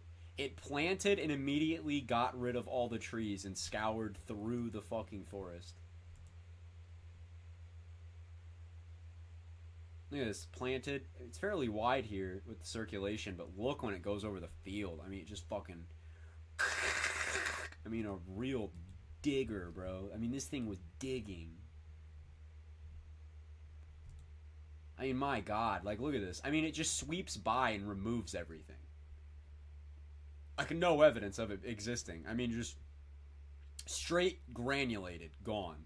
And the core of EF5 damage was so tight. I mean, look over here. We probably only have EF2, EF3 damage max at this house. And then literally across the street, nothing.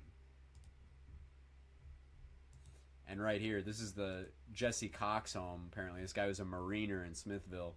And his home, again, completely swept away. And part of his slab of his home was dislodged. The foundation of his home was literally dislodged.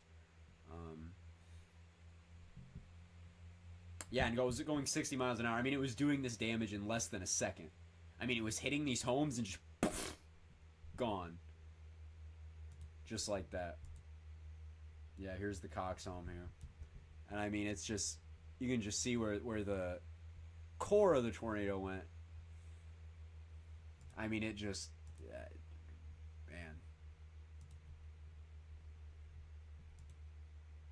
Really narrow, though. I mean... The violence of this thing, it was such a narrow tornado. Though it was a wedge, the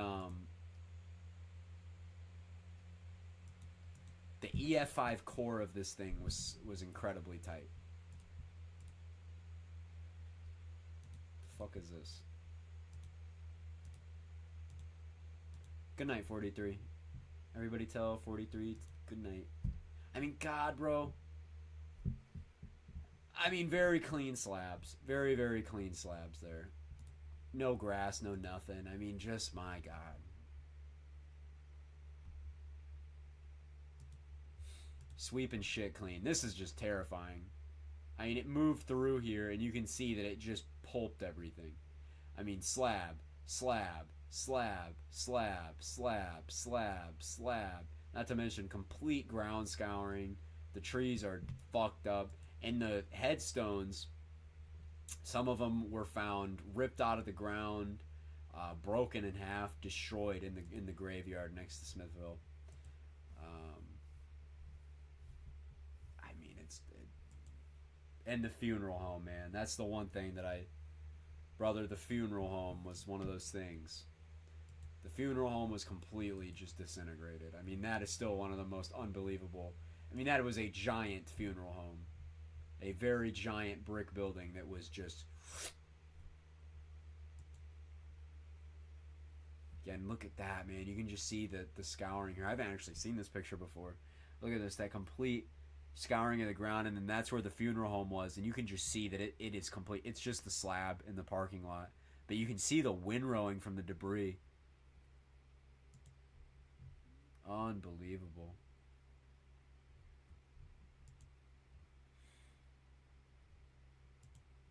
What a terrifying tornado.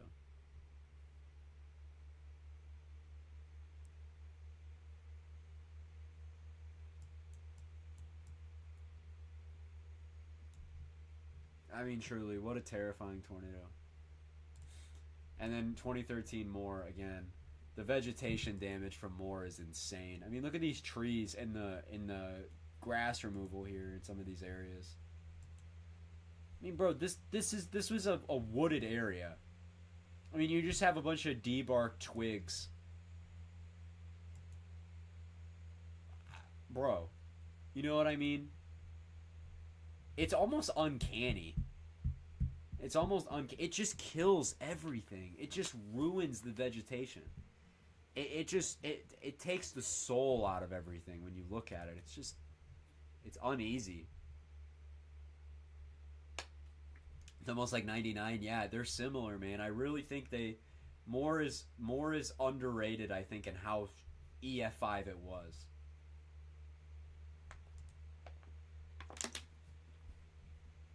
Again, my God, dude.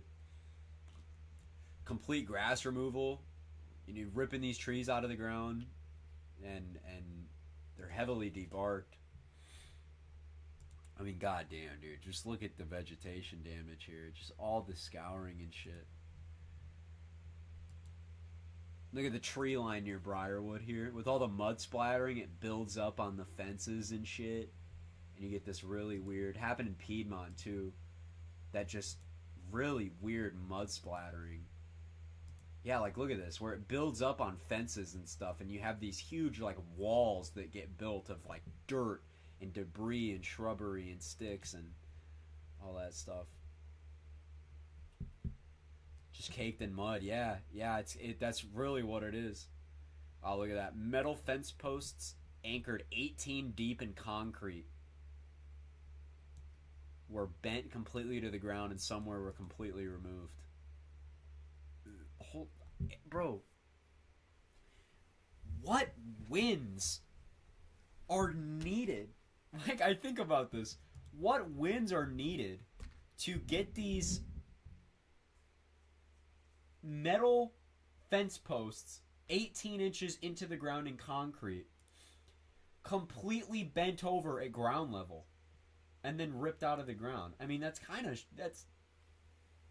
mean, dude, it's insane. And then again, dude, like, you can't show me this and tell me that this wasn't a very high-end type EF5 tornado. And you look at that. You can see the OKC Metro in the background over there. That is just a fucking unbelievable sight. And you can see the complete scouring. I mean, it's like Gerald in the inner path right there. It's like Gerald, you know what I mean? Just nothing. Nothing. But look at over there. Beautiful OKC Metro. That is just unbelievable.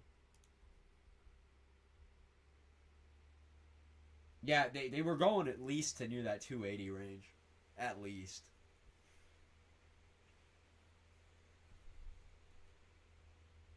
Would not be surprised at all if they got near that 300.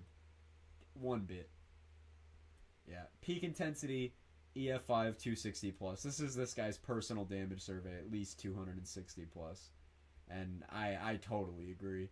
I don't even think that's up for debate. I mean, even the SPC's own simulation showed the winds were at least 230 or so.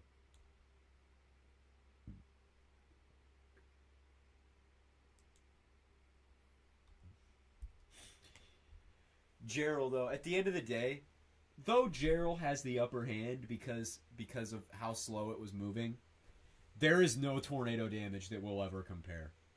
I mean, there really is no damage that would ever compare to what Gerald was doing. I mean, really, this is apocalyptic, is all you can say. There's nothing there. Like, there's not even debris. It is just mud. Even the pavement of these roads were completely stripped away. You know what I mean? The pavement of the roads are gone. Everything gone. Everything. I mean, we've never seen...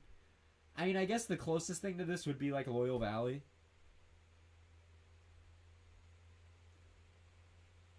But just gone. Just gone. And again, a 100% fatality rate in the inner core of this thing.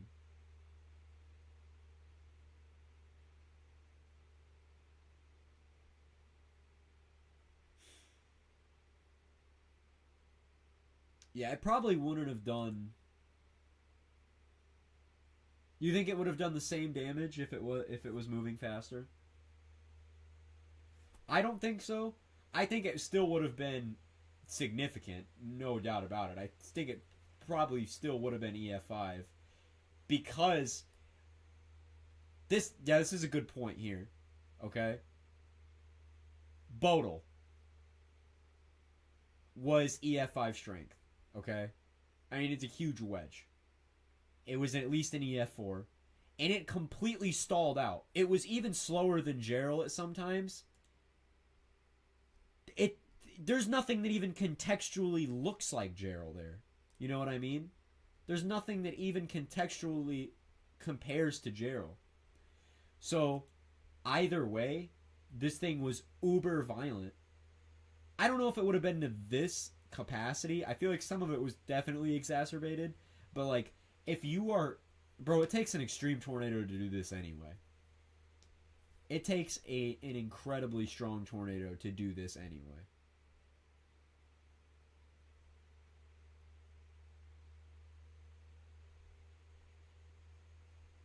I mean, bro.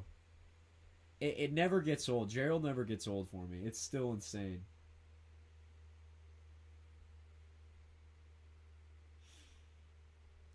It's still insane to me.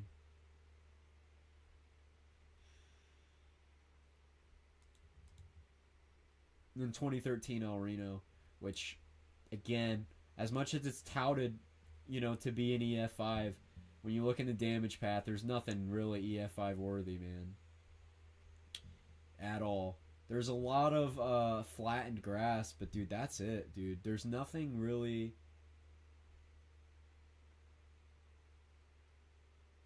worthy. I mean... Okay, this is the area where the 336 mile per hour subvort was found. And the reason there's nothing of really interest out here other than flattened wheat is the fact that it was just moving too fast to do damage. I mean, this is some pretty significant tree damage. You know what I mean? I mean, that's... But again, it's nothing at all that, you know...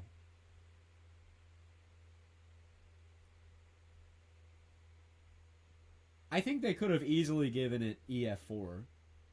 I think.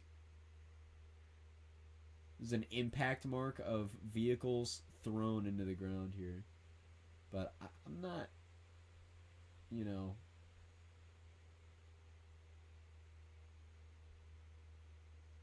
Yeah, exactly. The vegetation damage from the El Reno tornado was noticeably less intense than the damage caused by the 2013 Moore tornado. Very few trees were debarked in El Reno, whereas all the trees in the core damage path from Moore were stripped completely of bark and branches. And that's the thing, man. You know, it's like... Does it really deserve EF5? Does it really? And then Phil Campbell Hackleberg here. Again, just another one of those beasts. I mean, look at this before and after, bro. God, that is so fucked to think about. Like, no wonder that the old tornado emergency wording was areas will be unrecognizable to survivors. Because they literally are, it's completely unrecognizable, bro. I mean, the vegetation has been completely mangled and just denuded, and anything that was in the vegetation, like a home that was behind a tree, is gone too. I mean, you'd be totally lost. You wouldn't know where the hell or what the hell or I mean, everything just gone. just gone in Hackleburg here. Look at this cracked and destroyed slab right here too. And you can see this picture in the corner. Just dirty, mangled mess, completely debarked trees here.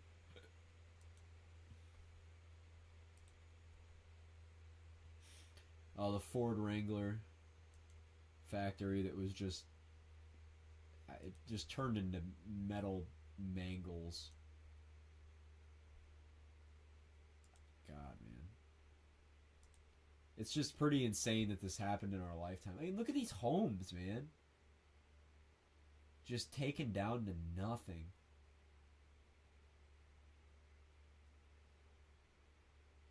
These poor people, man. These poor people. Again, this is still the most insane piece of damage. It's not going to let us get... No.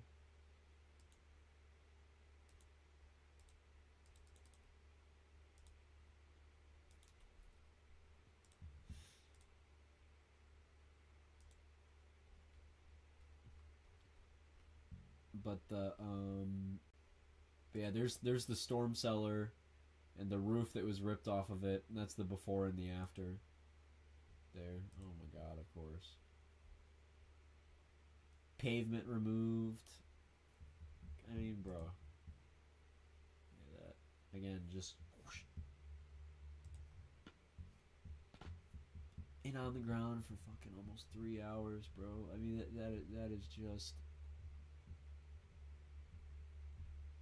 Like, it's not unnatural, because it's not. It's natural. But you know what I mean? You almost just want to say that it's unnatural, because it's just so fucking insane. It's so... Man, the environmental conditions that happen on this day are so unbelievably hard to replicate. I mean, this was such a perfect storm. Pun intended. Eli here. Eli's F5 damage. And yeah, there's that. You can just barely see, but the home here is just wiped, gone, clean. Lots of grass scouring. Some general grass scouring. You can see the area of convergence here where the tornado moved. You can see, I mean, it is just fucking dirt. Destruction paradise. Lots of debarked trees and stuff like that. But not a lot of pictures come out of Eli. For some reason, there's not a lot.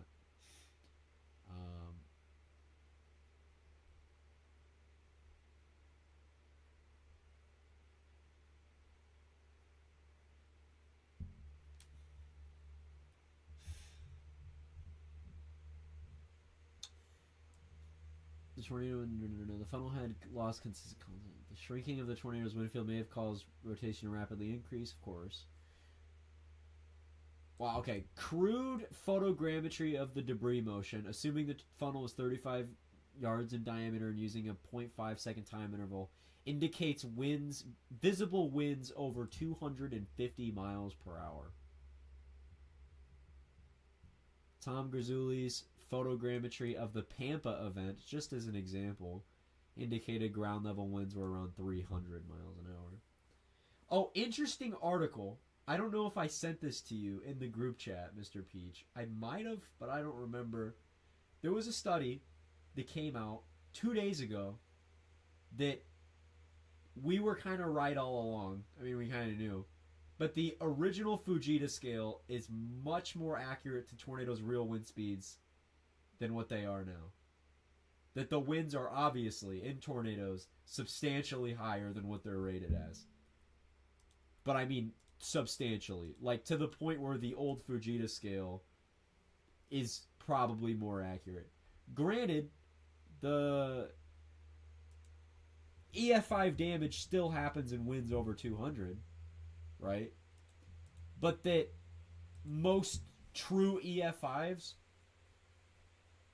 are probably so much stronger, you know? Like, yeah, the EF5 damage happens in winds of 201, but like the tornadoes that are damage are probably like 300. But yeah, it's this right here. Comparison of tornado damage characteristics to low altitude WSR-88D, radar observations, and implications for tornado intensity estimation. And basically, the legacy F-scale wind speeds ultimately provide a better estimate of peak tornado wind speeds for strong and violent tornadoes and a better damage-based intensity rating for all tornadoes.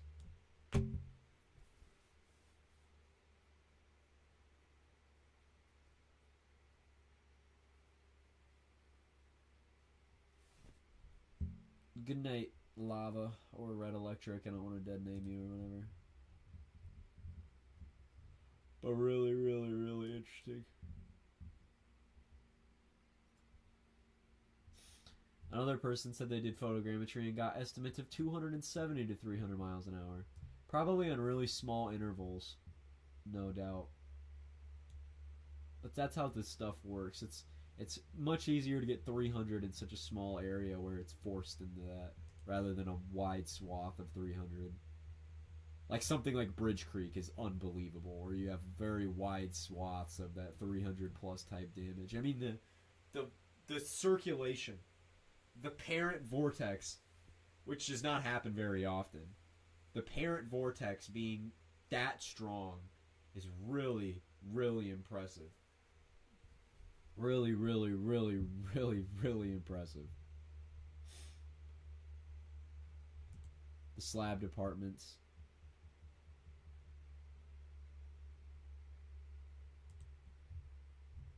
So wild. I mean, this... It should have been... I mean, I hate to... This fucking long after be like, oh, but it should have been rated EF5. But man, Tuscaloosa, man.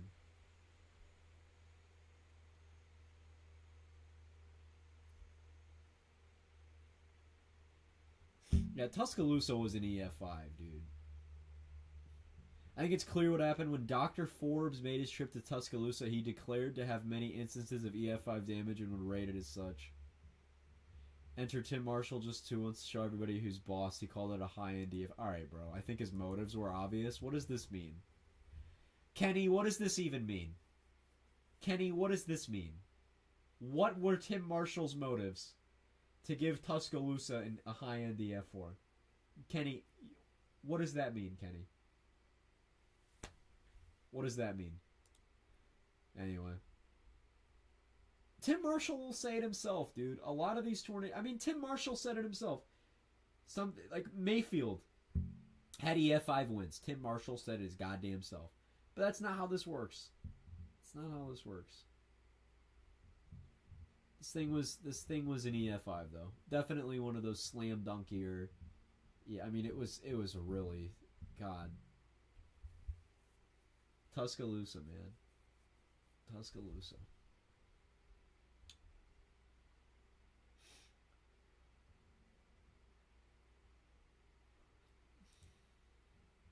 Highest winds ever measured by mobile Doppler radar and 5 violent tornadoes. Obviously, the GOAT here. Bridge Creek.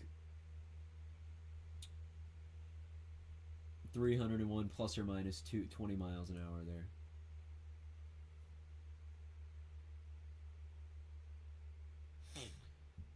Give it up. Give it up to the boy. Oh my god. At 2 standard deviations, a 2% likelihood, the measurement would be 369 miles per hour. So there was a 2% chance that in the Bridge Creek tour that we had winds pushing 370 miles an hour. 2% chance. Though that doesn't sound like a lot, that is a lot. I mean, a 2% chance is actually fairly fucking big when we're talking about the probability of a tornado attaining nearly 400 mile an hour wind speeds. I mean, that's kind of insane.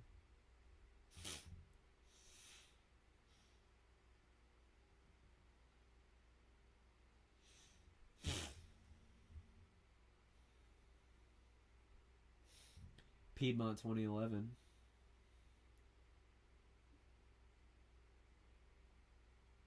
280 miles an hour earlier in its life, and then the 295 before the oil rig. Can you believe that, bro?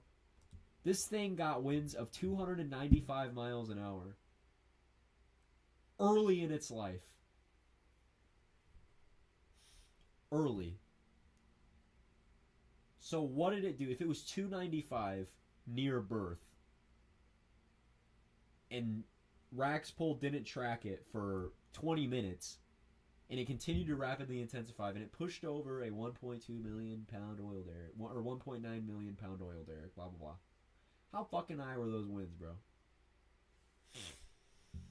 Man.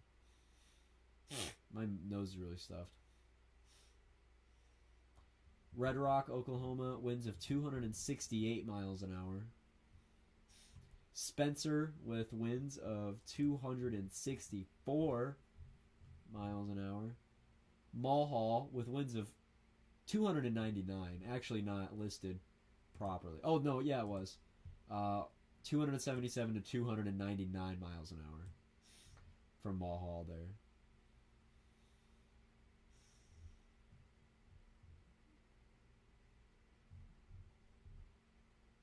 With the potential of I remember Dow originally saying that this thing was like 4 miles wide or so. But,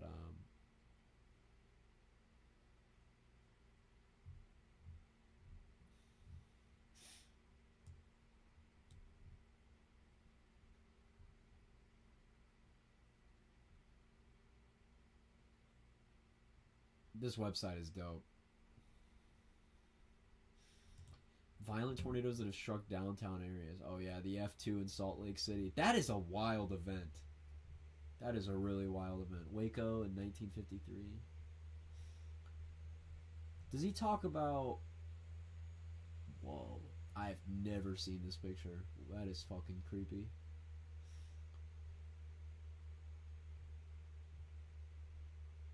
Oh wow. Oh no, that's not anything. He was just caked in mud. He was covered in mud.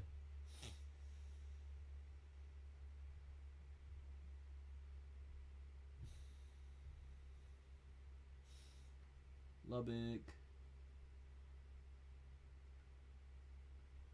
I still have yet to see any true F5 damage from what was done in Lubbock. I mean, I really don't. I don't see it.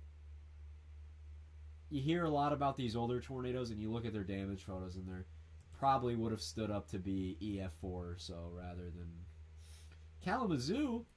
I live an hour south of Kalamazoo. What the hell? What is going on? Do we have like a developing derecho right now? What the fuck? There's this MCS that has been ongoing for like hours, and it is just getting beefier and beefier, and it's pushing into Louisiana right now. But I mean, it is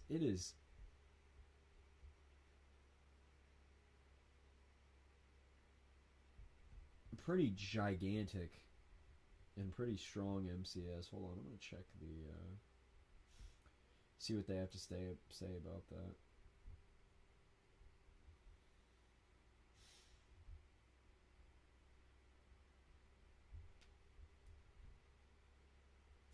Yeah, just strongest of your wind gusts so far. Day 3's out.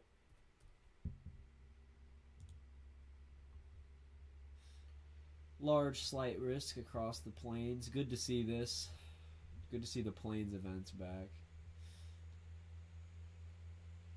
Yeah, the tornado threat is uncertain, giving modest low level moisture, although a window for a couple tornadoes may exist. So basically this hinges on moisture right now, which is how it's been. It's like, if we overperform our moisture just by a couple degrees, we're talking about honestly a slam dunk tornado outbreak, if you ask me. But the likelihood of overperforming moisture that much is, I don't know. But these global models really underdo moisture, like a lot. We've seen this time and time again. They'll only show mid-50s at max dews, and then by day 1 we have a wide swath of 60. You know what I mean? That's just how it is, you know? The globals don't do these very right. But What does the NAM want? Yeah, the NAM's already a bit higher than the GFS. Granted, not by a lot. But the NAM is already significantly higher. But the moisture's sufficient for tornadoes, though. This is more of a chasing day, though, than a day where, you know, it's more of a chasing day than a public tornado day. Does that make sense? This is a great day for chasers, regardless. We're probably going to see a couple tornadoes. But this moisture is just not great for Oklahoma standards. Probably going to see a tornado anyway, a couple tornadoes. Just because a 50-degree dew point will get it done. Especially with how steep the lapse rates are. I mean, look at those lapse rates, especially in the low levels. Just not a lot of instability. But, that's how that shit works. I mean, again, this is a much better environment than what Henry was in, for example, earlier this year. We'll probably see like a tornado or two, regardless, on this day. But if we're able to, and it almost does look like it wants to pull, you know, upper 50s in there. I mean, if this was what we were dealing with, I think this is just off put there. But I mean, if we were dealing with just a slightly better moisture output there, that'd be really good. And then there's that. What's actually interesting is Tuesday now, but I'm not totally impressed right now. But check out Tuesday. So we have that event, and then we move into Tuesday, where we have a fairly open warm sector. Not fantastic, but southern Alabama near that coastal area where you actually do have some real estate to work with, where you have that room. You actually develop a tornado environment. Of course, though, it's Dixie, so we're hinging on bad lapse rates and oversaturated air and probably crap vection. It's just one of those these Dixie El Nino events are always coastal, crappy, and they hinge on a lot of stuff that might not be there, but something to watch for regardless, I guess. Something to watch for regardless, especially if it uptrends. I mean, that is a potent tornado environment. I mean, that's actually that's actually a textbook photograph for. That is really funny.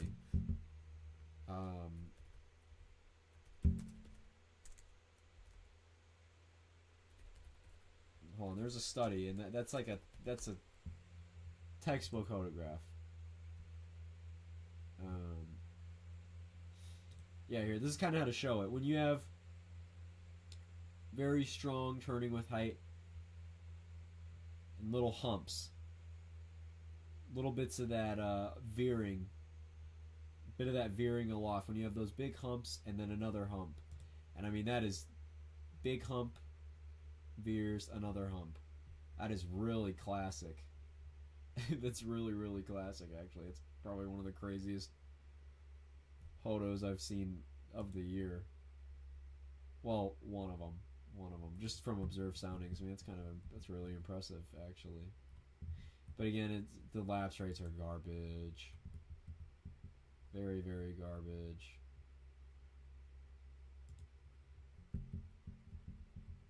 As always with these Dixie setups. But we're not done, because we have way too big.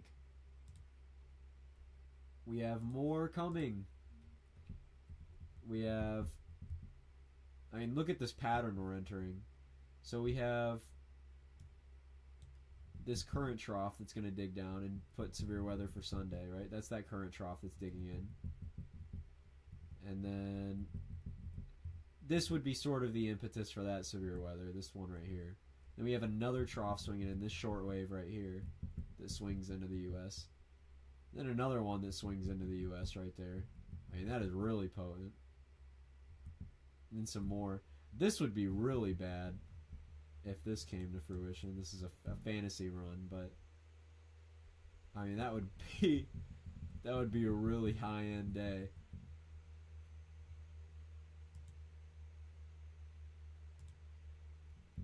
Good fucking lord. This would be a massive tornado outbreak along a dry line through Texas, Kansas, and Oklahoma. Yeah. I mean, that's an interesting GFS output. Let the GFS cook a random tornado outbreak at the end of the year, or end of the month.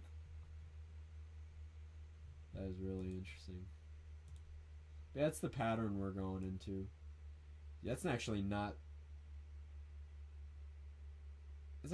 very far out as what I thought. I mean, we're 200 hours or so, but we're not actually that far out. And this still has my attention in Illinois. Yeah, the radars he does are pretty nuts. Yeah, this still has my attention in Illinois. Really low end, cold core-esque day. But, I mean, it does it. It does it a lot. Weak cape, but fat 3 cape and a lot of strong low level turning. It gets it done pretty well. Gets it done pretty well.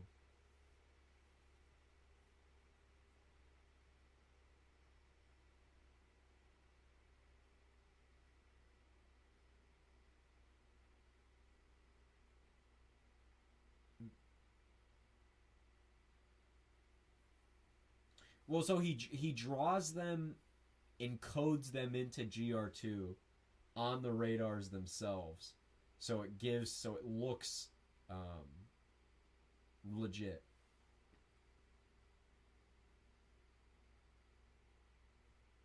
I'm not totally sure how he does it, but it's a lot of effort. Most of his scenario work comes from those fucking radars. That's what makes him so impressive.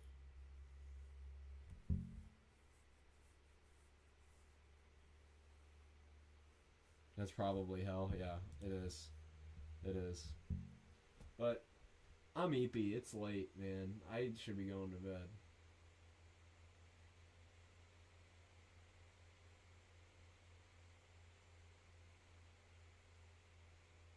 So, it's been real. I've enjoyed being the host as always. But, good night, everybody. Good night, good night, good night. Everybody have a good, wonderful sleep.